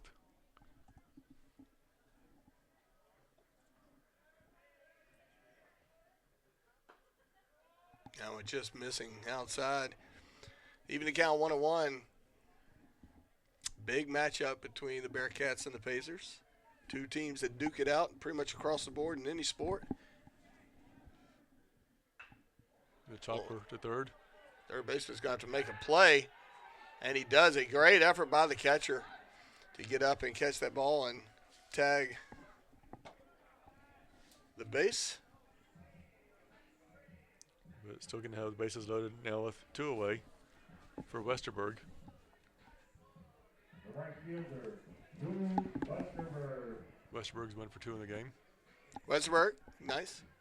Little right fielder. We had a hard time identifying him earlier in the game out there at right field. We probably should bring some binoculars. Another newcomer. It's a little bit hard to tell sometimes when the sun's just right and you're starting the mid-afternoon type of game. But, you know, Westbrook swings at the first pitch. Slicing foul over there. And 0-1 the count.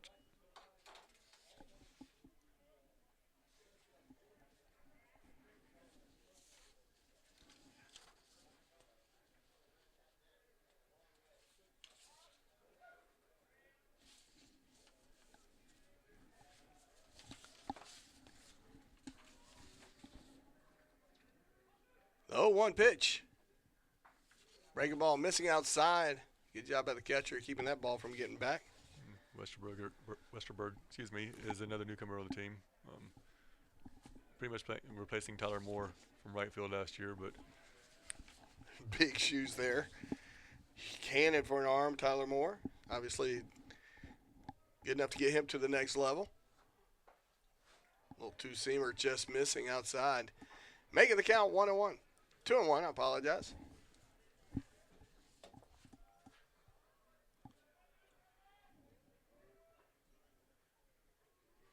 Westerberg checking the count, make sure it's correct.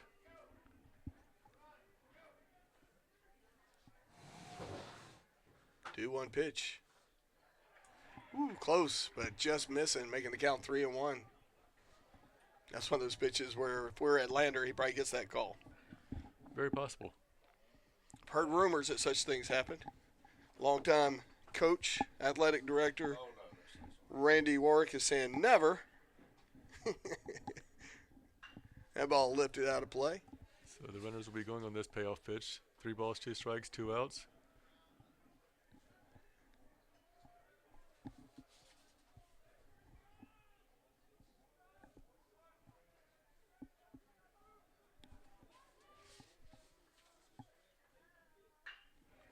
That ball fouled down the third base line. And good job by District out of the way of that foul ball. Looked like a ninja, didn't he? I was giving him a hard time yesterday. I was like, why don't you go ahead and catch more of those? He's like, he's been hit too many times, so he's just getting out of the way of everything. Yeah, the first couple of them are easy. After a while, your hand just hurts. Speaking of hurts, baseball center of your back will put you on base and they'll score a run. That's one way to drive somebody in. The center fielder, Mitchell Price. Now bring on Mitchell Price to the plate. And Price is 0 for 2, but drove a run in back in the 3rd inning.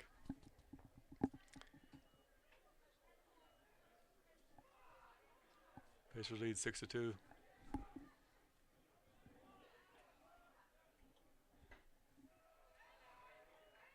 That ball missing. 1-0. Base hit will break things up. Low Meek on the mound.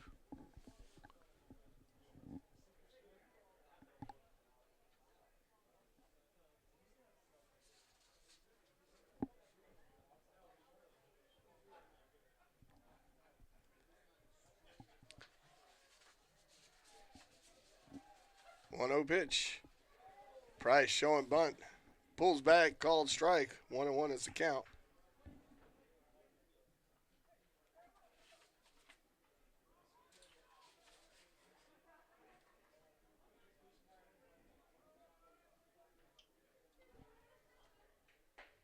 Now I'm missing outside. 2-1.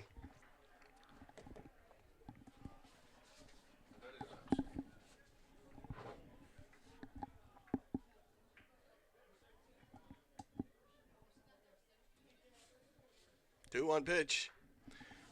Hit off the handle to even the count 2-2 as it's fouled straight back.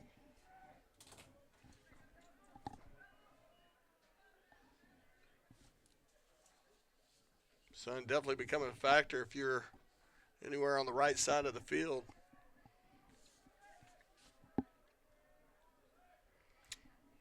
Two pitch. High chopper foul down that third base line.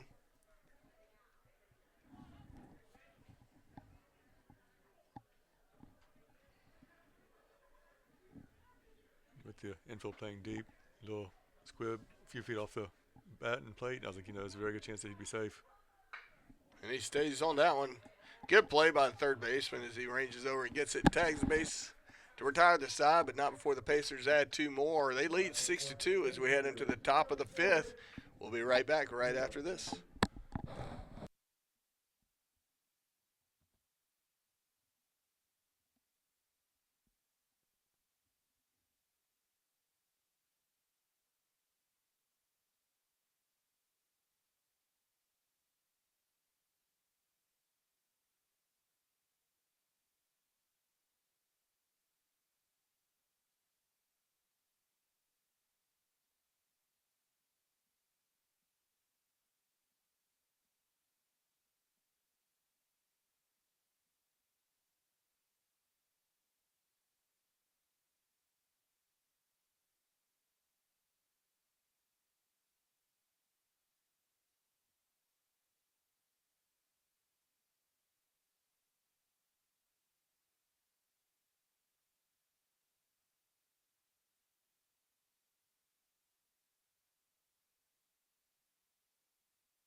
And welcome to the top of the 5th. Pacers leading 6-2.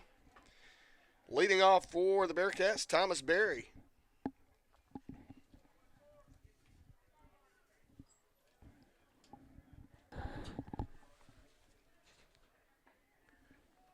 Eric Davis stays on the mound for the Pacers. His first pitch of the inning, called ball just outside. Berry's 1 for 1 with the walk and a single back in the third. And ball just missing high, 2-0.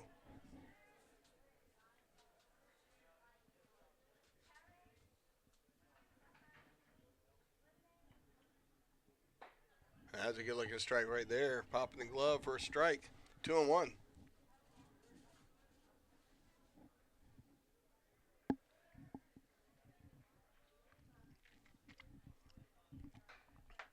Foul back. Even the count, 2-2.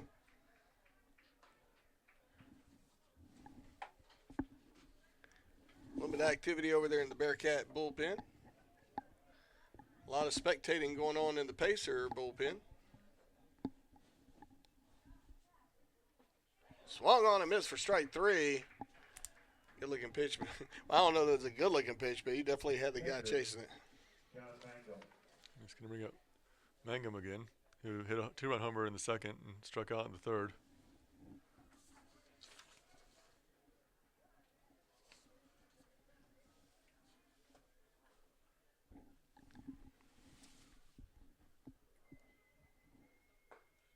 Big swing and a miss there. Pretty good heat on that one. Eric looking like he's picking up a little bit of pace with each throw, getting a little bit stronger, a little bit more confident. Confidence is huge, like in any sport. Took a little bit off that one. Just missing high.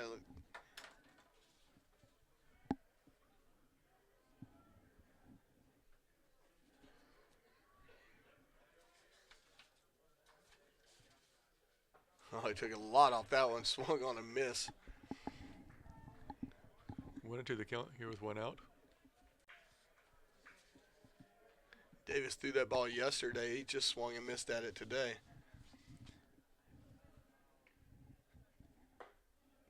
Just missing outside. 2-2 the count.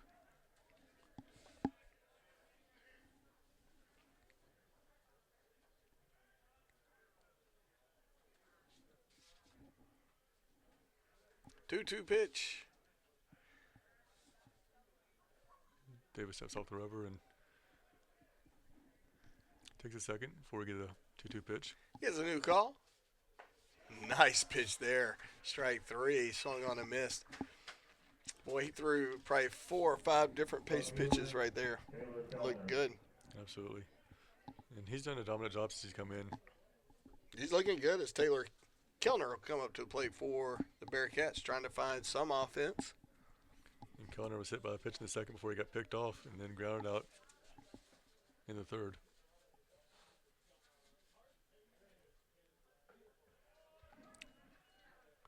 He watches strike 1 go by.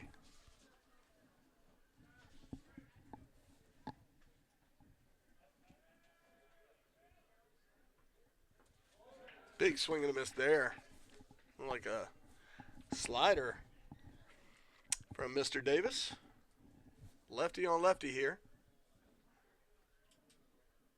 2 strikes, no balls. 2 outs here at the top of the 5th. Big swing and a miss there.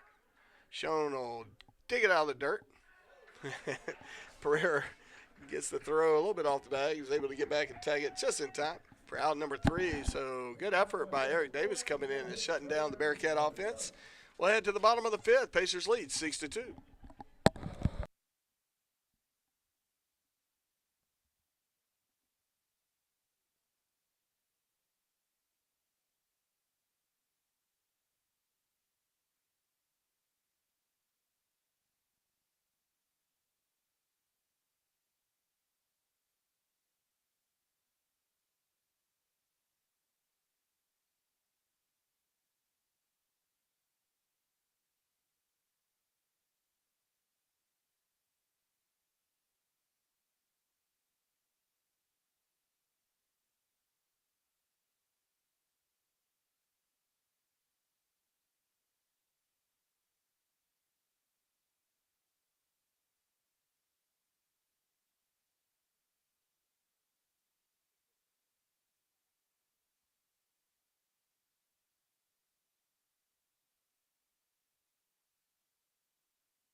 We're back here in the bottom of the 4th inning with Skylar Mercado leading off at the top of the order for the Pacers. It looks like Harper Greer is going to remain on the mound for the Bearcats. Mercado's 1 for 3 in the game. Single back in the second. 0-1 account. A little too hopper to second. Quick throw to first for out number 1. That's going to bring up Jazz Powell. And that sultry walk-up song that inspires fear amongst many. A very unique individual that he's probably one of the few that can get away with the walk-up songs that he He does. is a character and a half. Possibly the character of the baseball program. First pitch taken, ball 1.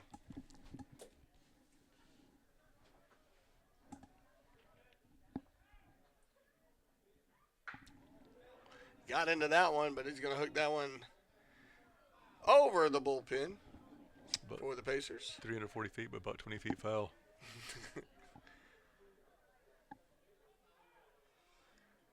Well, that pitcher took a lot off the pace of that ball. The 1-1 pitch. Got the outside corner, 1-2 now.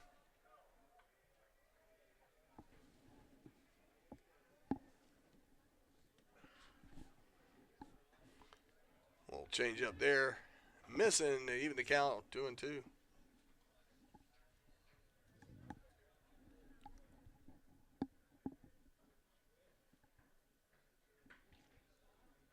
Missing outside there. Full count.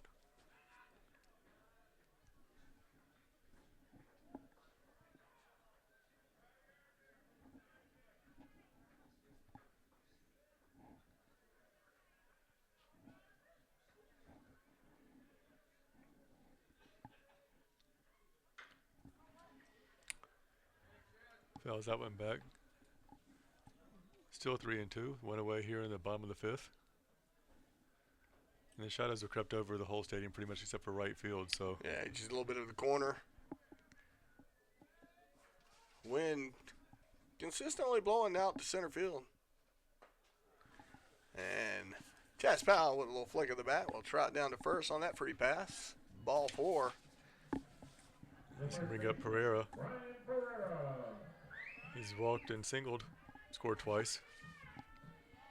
Region hitter of the week and Peach Bowl Conference Player of the Week.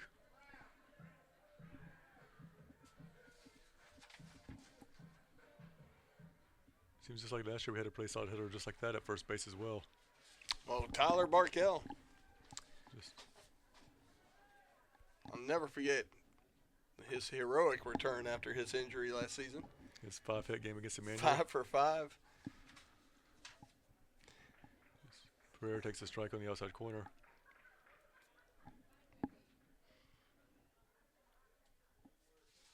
Oh, 1 pitch. Pereira tried to hold back on that one. It seemed like Greer took something off that Greer one. took a lot off that one.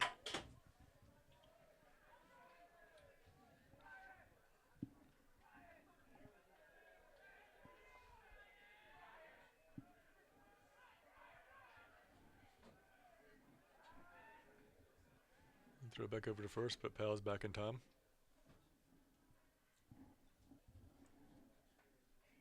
Tribute to his speed to his new aerodynamic haircut. The 0-2 pitch. Runner on first, 1 out. Runner goes. High chopper. That's going to be an easy double play. A little question for Powell. Not sure if he got the call at second or not, but Safe to call it second. Yeah, they actually caught him safe at second, and they're going to have a little argument out there.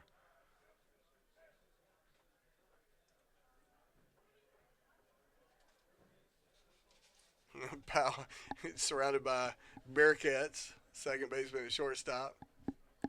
We got you. No, you didn't. Yeah, we did. Would be the conversation I imagine they're having right now. It looks like he might have just, you know, around the area type of tag and might not have touched the base at all. And the Lander coach will head back. Kermit Smith.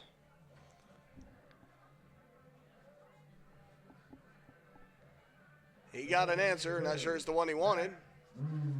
But I'll put Zach Moon up to the plate with a runner on second with 2 outs here in the bottom of the 5th. And Moon's 1 for 2. Walken scored in the third. Made good contact his last at bat, so Another runner in scoring position for him. But there's bit more- two. a little bit more confidence for Mr. Moon. As he slaps that one right back up the middle. Good play by the second baseman who had to really crawl out of his footwork to get to the ball, but he does it. Great play to retire the side, but not before. Well, we actually don't score. I was going to say not before, but not before we score 0. Going to the top of the 6th. Pacers lead 6-2. We have 9 hits. They have 5. They've got 1 error. We'll be right back.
Welcome to the top of the sixth. At the plate, Mason Dodd for the Bearcats. First pitch called strike, catching the outside corner of the plate. Eric Davis remains on the mound for the Pacers.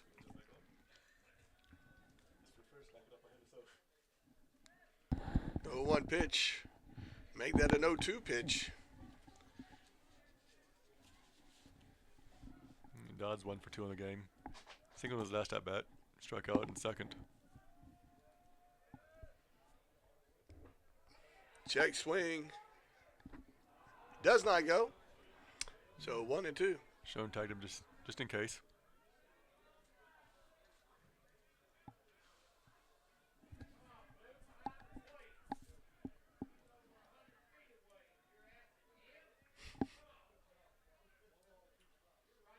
A 1-2 count. Fouls off. Keep me the count 1-2.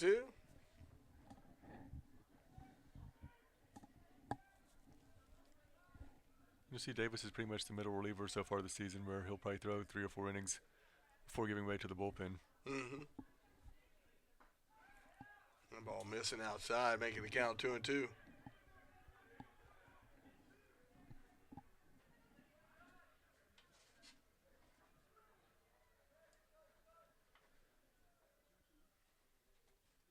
Big swing and a miss there, strike 3. Good looking pitch by Davis. Got him chase a high heater there. Third baseman, Ryan Troutman. That's 5 straight strikeouts for Davis as he struck out the last person in the 4th inning, struck out the side in the 5th, and right here in the 6th, and actually the last 7 outs he's had strikeouts. Fastball blazing down the alley for strike 1.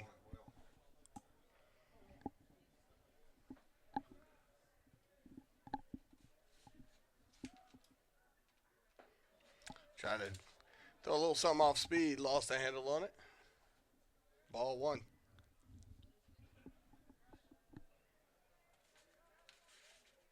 And Troutman's 1 for 1 with the single and was hit by the pitch. But he swings and misses that one, so it's 1-2 the count with 1 away here in the 6th inning. Having a tough time catching up with it.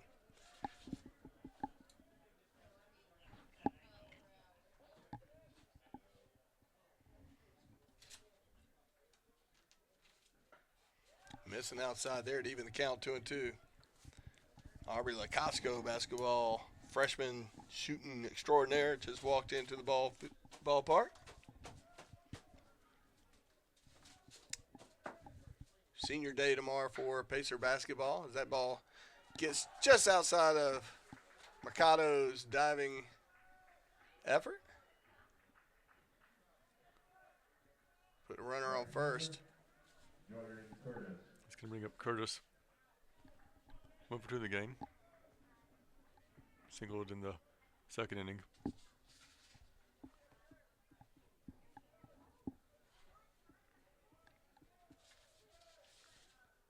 Lefty on lefty. Pitch number 1, just missing inside. Ball 1.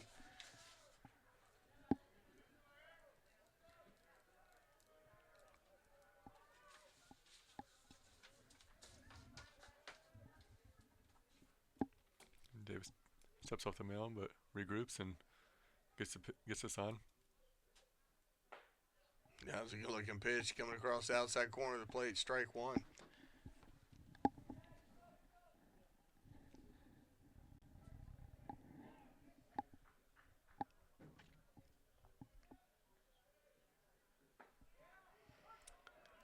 Gets the inside of the corner. Strike 2. Davis moving the ball around. Effective, changing the pace of the ball. Just finding different spots for your eye to find it. Keeping the batters on their heels. Quick throw to first, not in time. It looked more like he was just trying to keep them honest.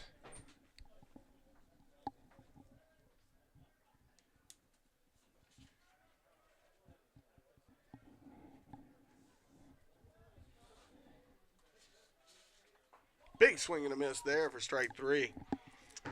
So 2 outs here at the top of the 6th. Shortstop, Matt White. I was going to bring up shortstop Matt White to the plate. He struck out looking in his last at bat.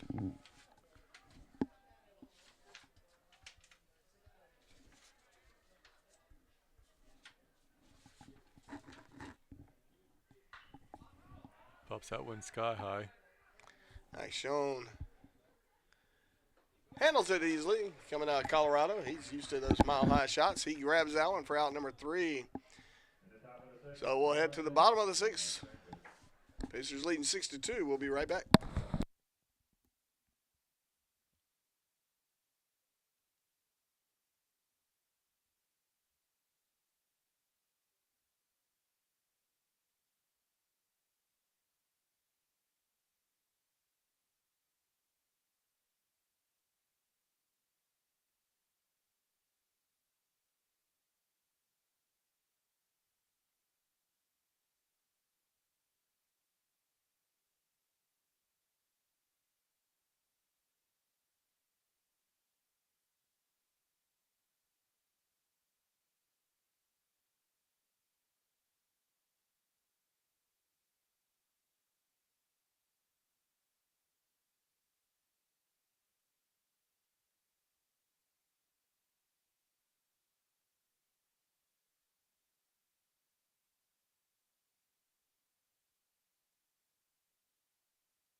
And we are back here in the bottom of the 6th inning as Jonathan Banks strides to the plate. He's going to face Praise Thorson, a right-handed pitcher, freshman out of Myrtle Beach, South Carolina. He replaces Greer, who did a solid job over a couple innings.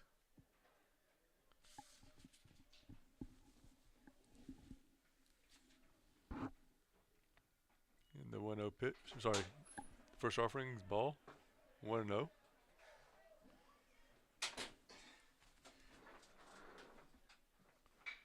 Swings at that one, chops it to shortstop. It's going to be a tough play regardless, but little bobble there, so we'll wait and see if this can be a hit or an error. Either way, it was an in-between balance where he's trying to pick it off of, and those are the toughest kind. Well, he tried to backhand it off the hop, and that's one of those things it's got to be perfectly timed, or that's what'll happen. And they will give that a hit, as they should. It's going to bring up Max Schoen. He's 2 for 3 with a pair of RBIs. Not too bad of a performance.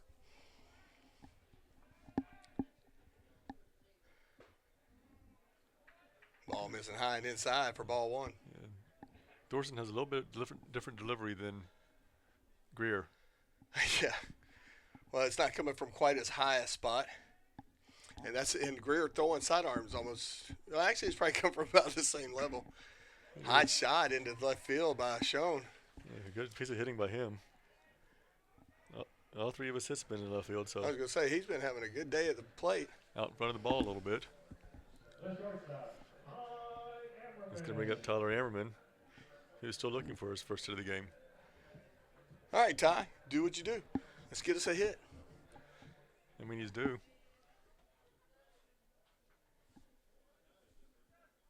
Little meeting on the mound, saying, at 6:10, We need a snack or something to get through the rest of the game. Right. We just Maybe offered him a Snickers or something like that. maybe tee it up for him. I'm going to go out on a limb and say that probably was not the. As Ammerman squares away to bunt and they throw it back down to second, and everybody's safe. I got to say, that kind of threw me off because it looked like he was throwing it to the pitcher, And the and the pitcher pitcher just watched it come at his chest, and then he just stepped aside as the ball made it to second. It was a pretty impressive play. Almost got caught Banks by surprise. Pretty gutsy throw too, or by standing there for the pitcher. Or a really bad catch by the pitcher. That ball gets all the way to the backstop. That's going to advance your runners. So that's gonna probably take off the bunt sign. Bunt sign will probably come off. Of course, Kenny Thomas. He's always He's crafty. he is. So I mean, you never know if He's there's gonna be crafty. suicide squeeze coming through here, which no one would expect, except for me, who I just had it. So.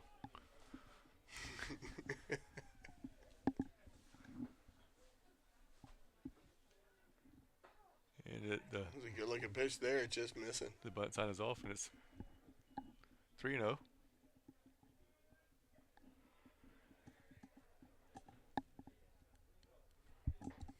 Good-looking pitch there. That one's called a strike, making the count 3-1.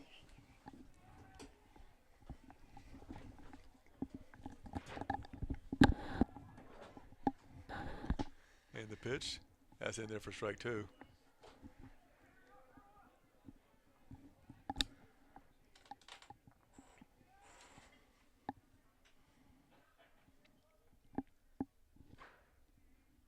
Payoff pitch is outside, so ball 4 is going to put the bases loaded, and And who comes up? Pereira. no, this is Oh, no, Luke, I'm sorry. Luke Westerberg. Westerberg. Yeah, 23 and 32 is kind of hard to tell sometimes. Well, had I even looked, He was right-hander versus left-hander. it was the walk. He hadn't gotten to the plate yet. It was a walkout song. But either way, it's tough to tell sometimes. Yes, it is. For me, anyway. It's 6:15 on a Friday night where, A little giddy. Been a long week. and those are not boos, those are lugs from the crowd. He laces one to the left field. It's going to score at least 1, if not 2, and just as raising around third and the throw home. It got him. What a great relay throw. So Pacers tackle 1, but good effort by the left fielder to hit the cutoff man, turn right around and fire it home. So it's 7-2 now, but there's 1 out and runners on first and second. The center fielder, Mitchell Price.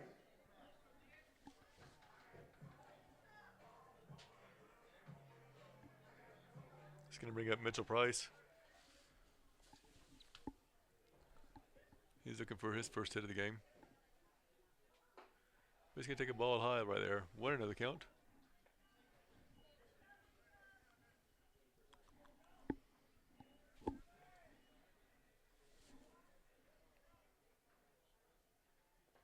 Big swing and a miss. 1-1. Good effort by the catcher to keep that from getting too far away. That was in the dirt and a great block. Mm-hmm. He could He have looked like a ninja. or a goalkeeper, Not a lot of dirt in hockey. but there is in soccer. Valid point. 1-1 pitch. Check swing. Does not go. They said he did. So 1-2 the count. How did I miss that? He barely put the arm out for the strike. So 1-2 the count. Okay. So the 1-2 pitch. Hot shot to the short. Good play by the short as he flips it to second. Can't get the runner out at first as Price proved to be too speedy. Runners on the corner with 2 outs. So it's going to bring up Mercado. Good hustle by Price to keep that from being a double play. He's got some speed on him. He does. And it makes him an effective center fielder. Yes, it does. Speed covers a lot of grass out there.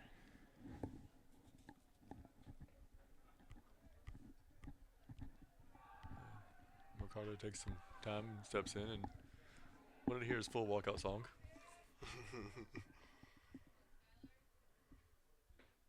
Breaking ball for a call for a strike on the outside corner.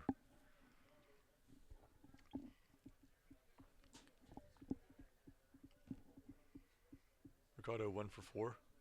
Couple ground outs to second base, struck out, and singled to right field. Runner going to second. Catcher fakes a throw. Doesn't do it. We weren't buying. So runners on second and third. A hit will probably bring them both in. The 0-2 pitch. Breaking ball high and missing inside. Making the count 1-2. And Lander has somebody else up in the bullpen. Pacers looking pretty chill in theirs. Flare to the first baseman. Well played, and that'll be out number 3, but not before the Pacers add 1. They lead 7-2 as we head to the top of the 7th. We'll see you at the stretch.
And welcome back, sports fans, as number 16, Zach Daly, steps up to the plate.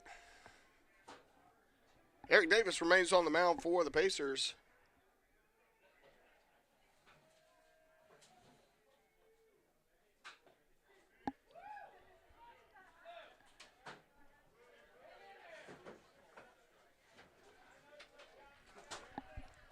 So the 1-1 pitch.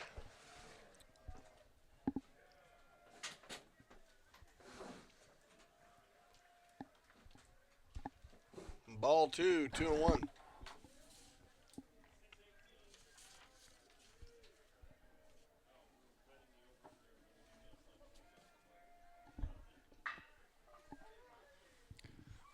High chopper in just over the second baseman's head for a single.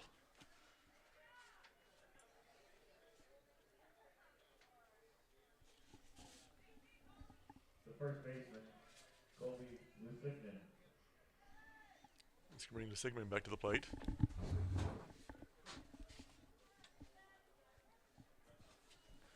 For 2 with the walk.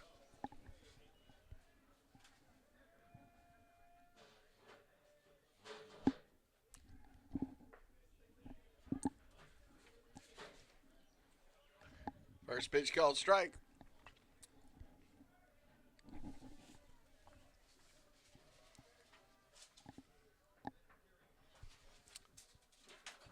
Davis into the windup. Good looking. Took a little bit off that one, put a little bend to it, and got strike number 2. And Davis has been dominant, it seems like, all day long. He's absolutely showing some of the best control I've seen him have in a while. That ball missing just outside. 1-2 the count. Here in the top of the 7th, Pacers leading 7-2. The 1-2 pitch, runner on first.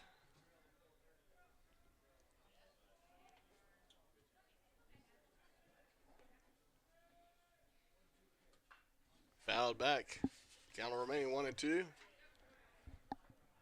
Got softball stud Leah Bergosian up here in the press box with us. Scored a couple game-winning runs yesterday. She has proven to be quite the tough out for all defenses here in the Peach Belt Conference as a softball player.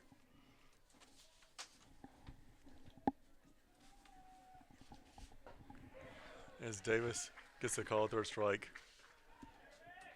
He has been on fire since he's come in today.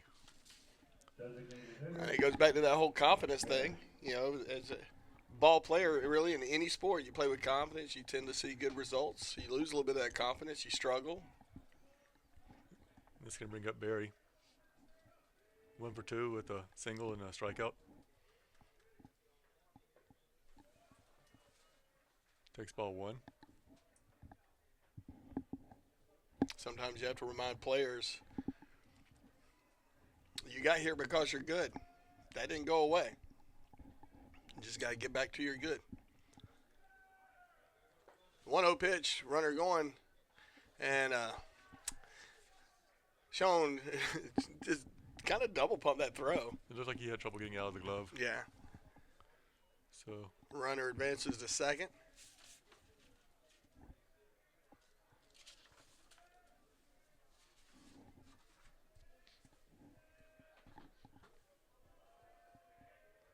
One pitch. Good looking pitch outside corner, strike 2.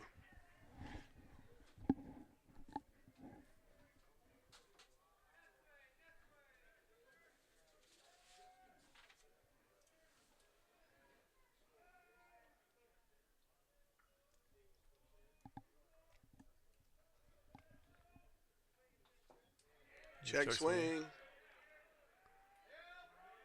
Home plate calls it no swing. Field up does the same. I can see that call. It was close. Could have gone either way. it counts 2-2 now with 1 away. Last half inning, though, they call one on us. Not that much. Big swing and a miss there. Karma out number 2.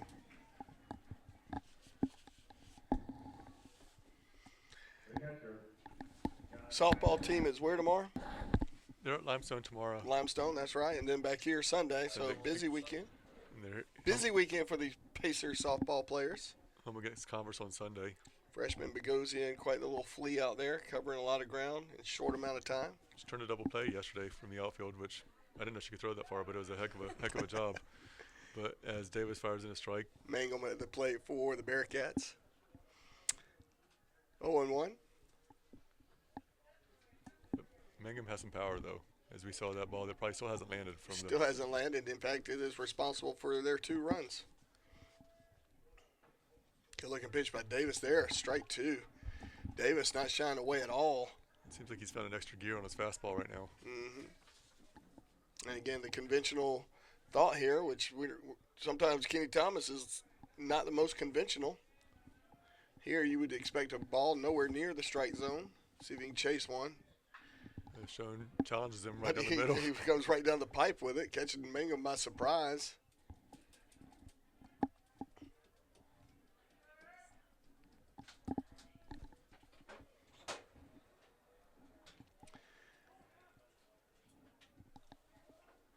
So the 0-2 pitch. Big swing and a miss.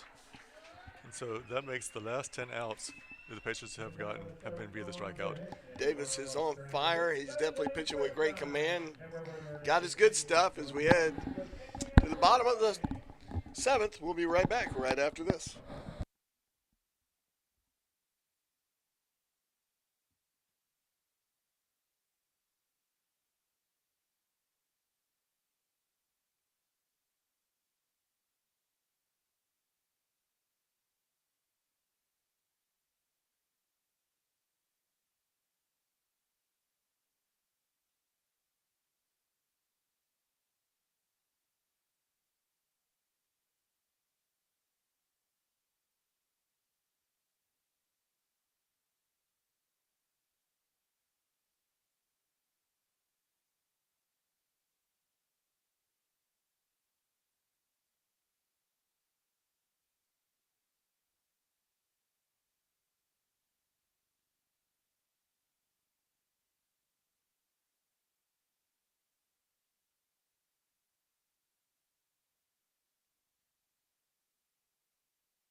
We're back here in the bottom of the 7th inning with Chaz Powell leading off.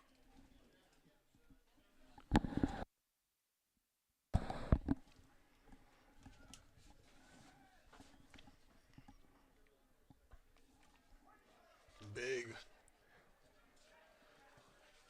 throw motion for the pitcher. Strike one. We've got the camera adjusted so it's a little bit better light. Still a little tough to see where we're filming from, but we'll try to get you as good as we can. Praise Thorson on the mound for the Bearcats. Second pitch strike. So the 0-2 pitch. Took a little bit off and he's got him out in front a little bit. Swung on and missed out. Number 1 here at the bottom of the 7th. Then here comes Brian Pereira. Not to be confused with With Westerberg Company Yeah, that's right. a little bit ago, but those 2s and 3s. right-hander, left-hander, Right. pretty similar. Correct, I should say.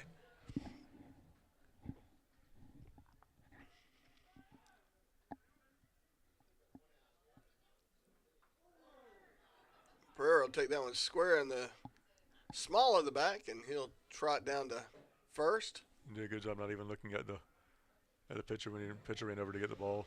That was about at the foul line. The designated hitter, Zach. That's going to bring up Zach Moon to the plate. Moon 1 for 3. Scored a run in the third off of a walk.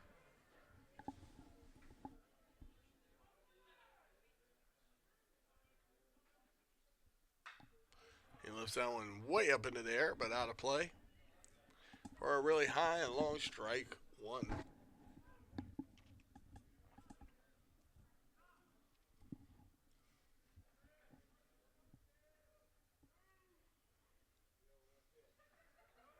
Ball in the dirt.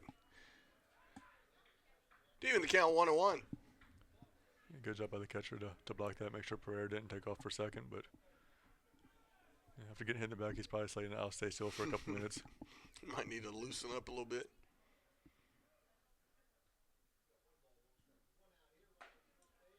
Ball missing outside. 2-1.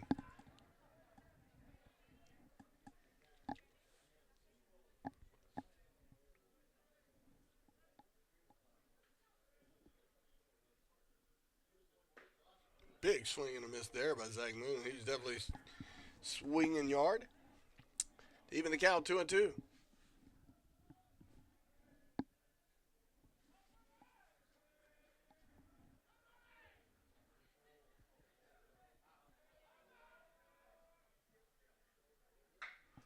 High chopper, foul. And Coach Tischer just scoots out of the way just a little bit. Got Hunter Hubbard making a bold play out there. I believe it was. Good effort by the big pitcher. Showing a little fielding prowess.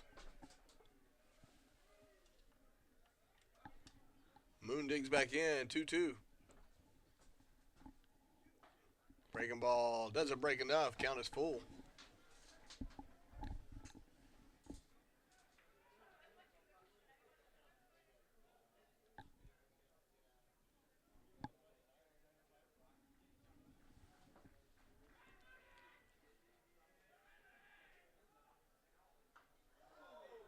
Zach Moon took that one off the end of the bat. Caught his hand a little bit.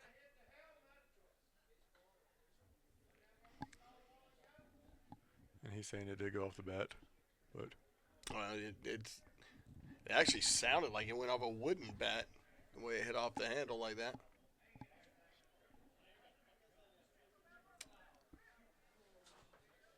so the 3-2 pitch with one away here in the 7th. Moon going right back down that same spot that's been hot for him. Between short and third for a base hit. Nice piece of hitting by Moon. Third baseman, John Banks. 2-1 with one away. It's going to bring up Jonathan Banks.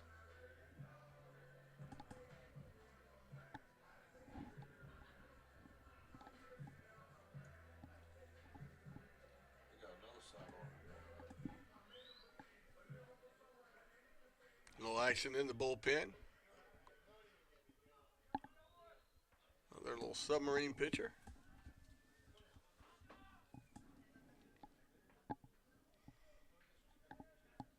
Pacers look like their bullpen is just enjoying the game out there. Nice night to do it. Yes. High for ball 1.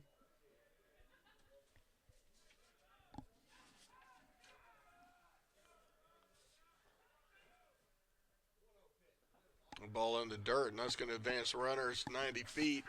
So now we've got runners on second and third. That ball gets in the dirt, and catcher, he's done a lot of amazing things, but that would have been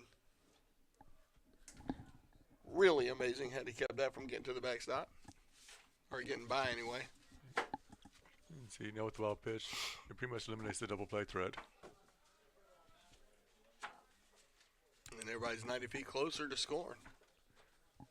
A little- Catcher goes out and gets on the same page with his pitcher, making sure they're straight. Maybe tell him, hey, could you not make me do that anymore? It kind of hurts.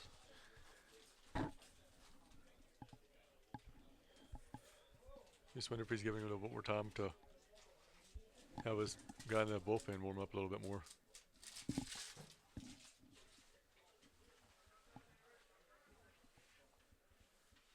Come on, base hit. Bust this thing open. And it looks like our coach is going to walk out to the mound and have a meeting with his entire infield. While they do that, we're going to take a break. We encourage you to go top off your drinks. We'll be right back right after this.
It's a nice piece of hitting right there by Jonathan Banks for single. It's going to drive in a run. A rude welcome to Matt Thorpe, who comes in out of Beaufort, South Carolina. First pitch, roped into left field. The catcher. Scoring a run, and that keeps your runners on the corners. Bring up Schoen. Schoen's got a couple, or three base hits, auto left field, 3 for 4.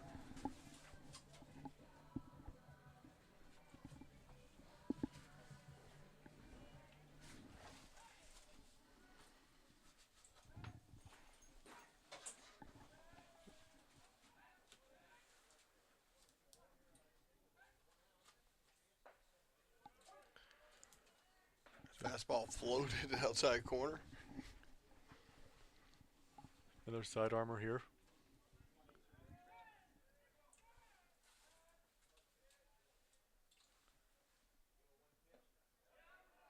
Oh, one pitch, and it looks like Schoen did not go on that one. So wins across the board. Pacers lead 8-2 here in the bottom of the 7th inning.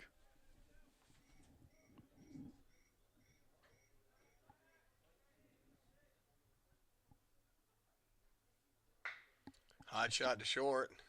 Should be a double play to retire the side, and it is. But not before the Pacers add one. They lead 8-2 as we head into the top of the 8th. We'll be right back.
And Harry Davis will remain on the mound.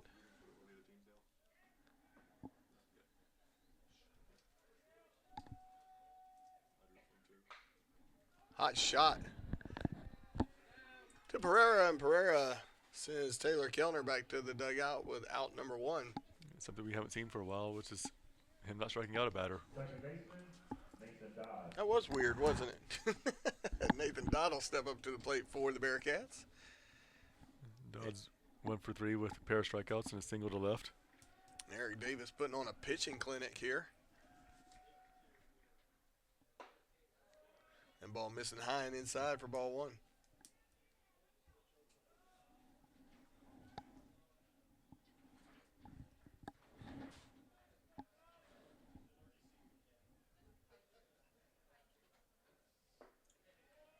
This is down low, 2-0. Pacers just 5 outs away from getting the first game of this 3-game series.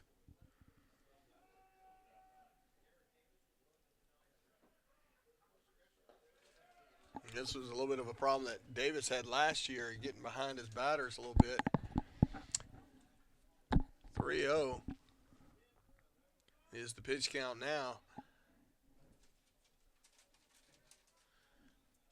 Dodd's probably going to sit on this one. And he does for strike one, 3-1.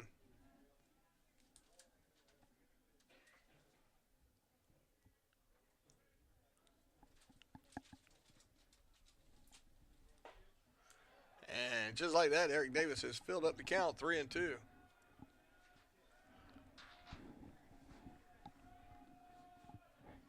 So the proverbial payoff pitch in the making right here.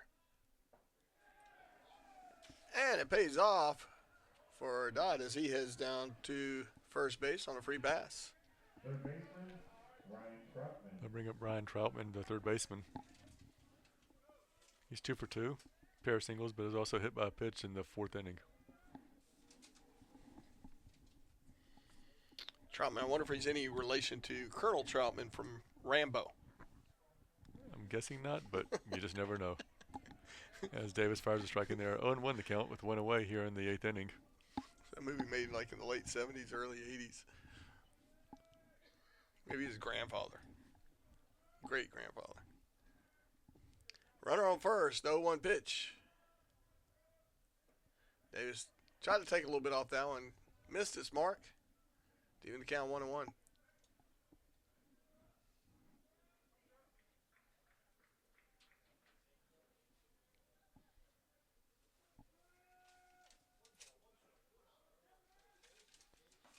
Good looking pitch there, called strike. Making the count 1-2. You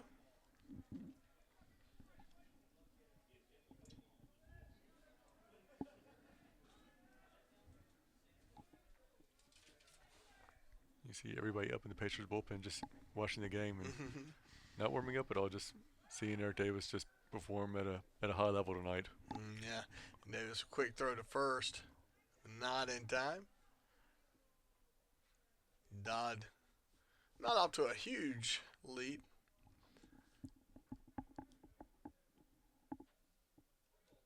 But you want to keep him honest. Swung on and missed for out number 2. That's going to bring up Jordan Curtis. Right fielder, Curtis is 1 for 3. Single back in the 2nd, grounded out in the 4th, and struck out in the 6th. Big conference game here between the Pacers and the Bearcats. Absolutely, as Curtis takes a strike on the inside corner. Again, always love our rivalry with Lander in volleyball. Seems like in every sport it's a fun rivalry. Mm-hmm. As Curtis chops one up down the first base line and right to Pereira, who tags him out and makes sure he didn't push him too hard for the final out of the inning. So He's only bringing about 40, 50 pounds to the equation higher. But good job by the Pacers as we get ready to head to the bottom of the 8th. We lead 8-2 on 14 hits to 7. We'll be right back.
And welcome to the bottom of the eighth as Ty Ammerman is going to lead off for the Pacers. Thorpe will stay on the mound for the Bearcats.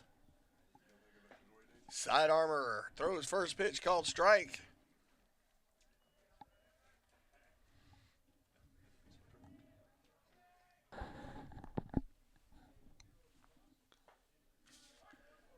Second pitch called strike.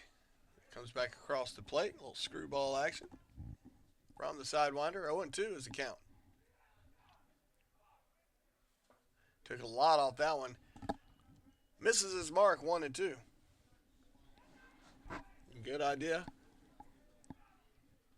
Hammerman wasn't chasing.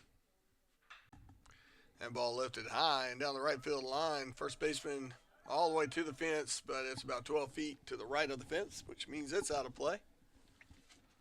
Count stays at 1-2.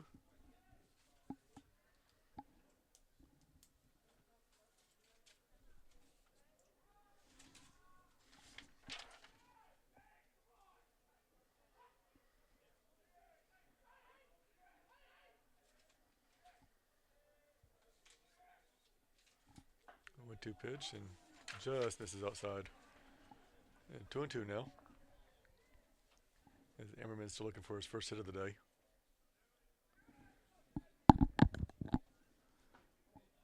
Ball inside. Count is full. Had a couple of walks and reached on fielder's choice and flew out to right field in the first inning. Little one hopper to third, quick throw to first, and easily tagged out for out number one. And that'll bring up Westerberg to the plate. The right fielder, Luke Westerberg.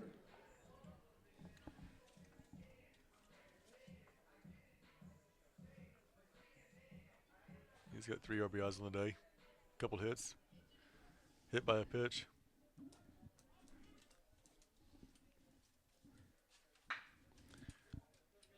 Foul down the third base line. It's Coach Dister having the Roger Dorn defense of just Olay and lets the ball go right by him. I'm not letting them ball hurt this money maker. I mean, maybe if it's a slow grounder, he might pick it up, but otherwise, I'd get out of the way too. And again, ole. The ball foul down third base line. It's quickly 0-2.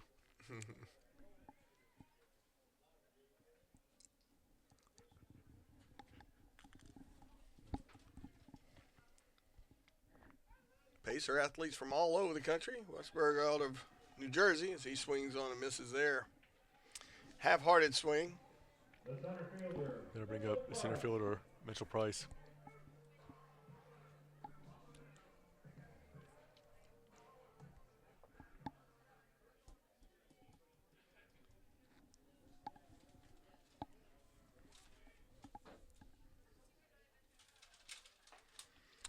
Misses outside. Ball one. Just thinking about it, I'm looking at a couple of our tennis players here from France, and you think about the Pacer athletics and how they do a great job of going and finding some of the best student athletes in the country, if not the world, and bringing them back here for pretty enjoyable collegiate experiences. That ball is hit right back at the pitcher, thrown out for out number 3. We'll get back to that point shortly after this. Pacers heading to the top of the ninth with the lead, 8-2, 3 outs away from calling it a night.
here we go at the top of the ninth. Eric Davis is going to stay on the mound for the Pacers. Matt White will come to the plate to lead off for the Bearcats.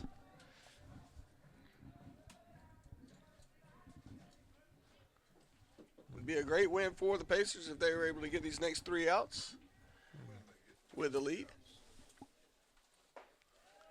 Davis misses high, 1-0 the count. And a lot of pep on that.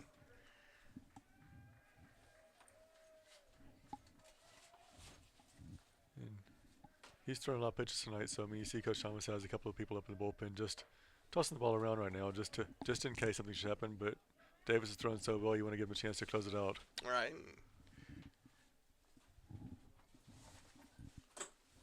So the 1-1 pitch becomes a 2-1 pitch, just missing inside. A lot of the fans wanted that call, but umpire had a better shot at it than we did.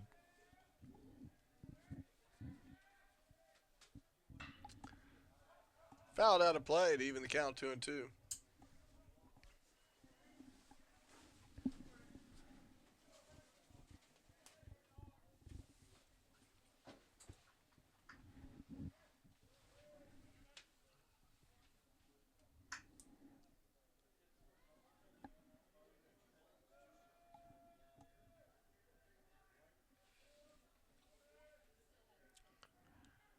Davis into the windup. Had to go out and get that one with the end of the bat. Gonna be a tough play with the speed, but good job by Emmerman to make the throw for out number 1. Good stretch by Pereira to make sure he stayed on the bag with that. Pereira bringing a lot to stretch. He's a pretty tall fella. But he is at 6'4". A sophomore from Annapolis, Maryland. But Daly will step back into the batter's box and looks at a call strike.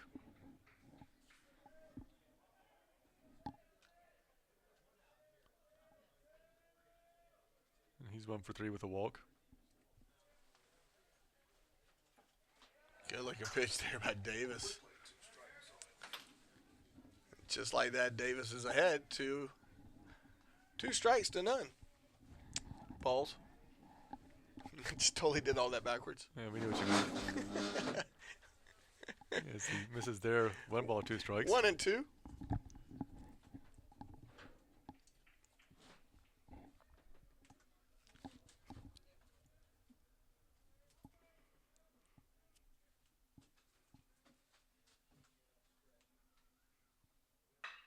Hot shot. Emmerman, nice play. Quick throw to first, and he's not able. Pereira has to pull his foot off the bag to get to it. And He might have been safe either way. yeah, he was hustling down the baseline pretty quick. Good play by Emmerman.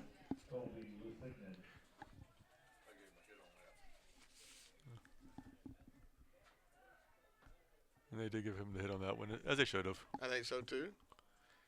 It was a great stop by Emmerman, though. It's going to bring up Lusington to the plate.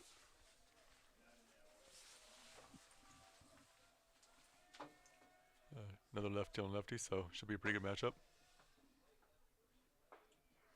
Davis comes out throwing high heat.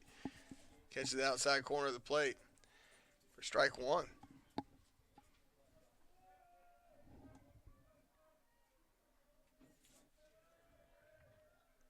Oh, 1 pitch. And just like that, Davis is ahead. 0-2.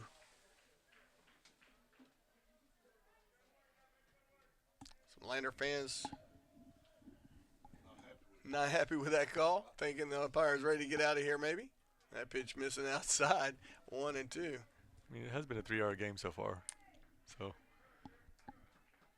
Not like that little 2-hour number we had earlier this week. Was it 2 hours and 11 minutes? Is that what I heard? I believe it was. The 1-2 pitch. Slap to third. Good play by Banks. Quick throw. Pereira with a stretch for out number 2. Great play by Banks. And super stretch by Pereira. Runner stays at second. That's going to bring up Berry to the plate. Bearcats down to their final out.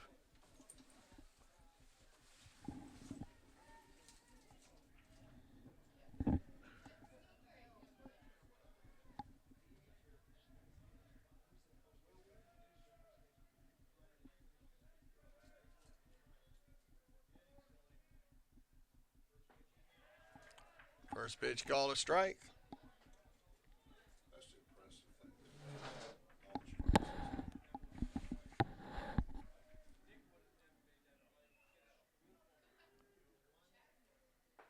Nice.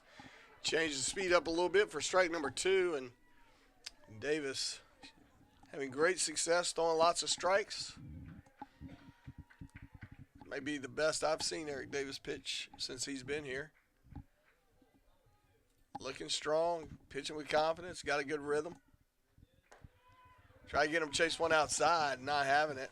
The dugout thought it was a call third strike. It They looked were like they were halfway ready to out. run.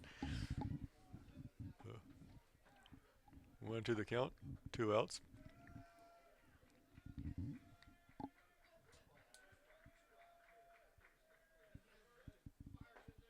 And he gets the call outside corner for strike 3. So good performance by Eric Davis. Max Schoen calling a great game from behind the plate. Pacers have 8 runs on 14 hits, no errors. To the Bearcats, 2 runs, 8 hits, 1 error. Pacers lead the series 1-0. We'll be back tomorrow At 2 o'clock. 2 o'clock. So check back in with us, and we'll see you then.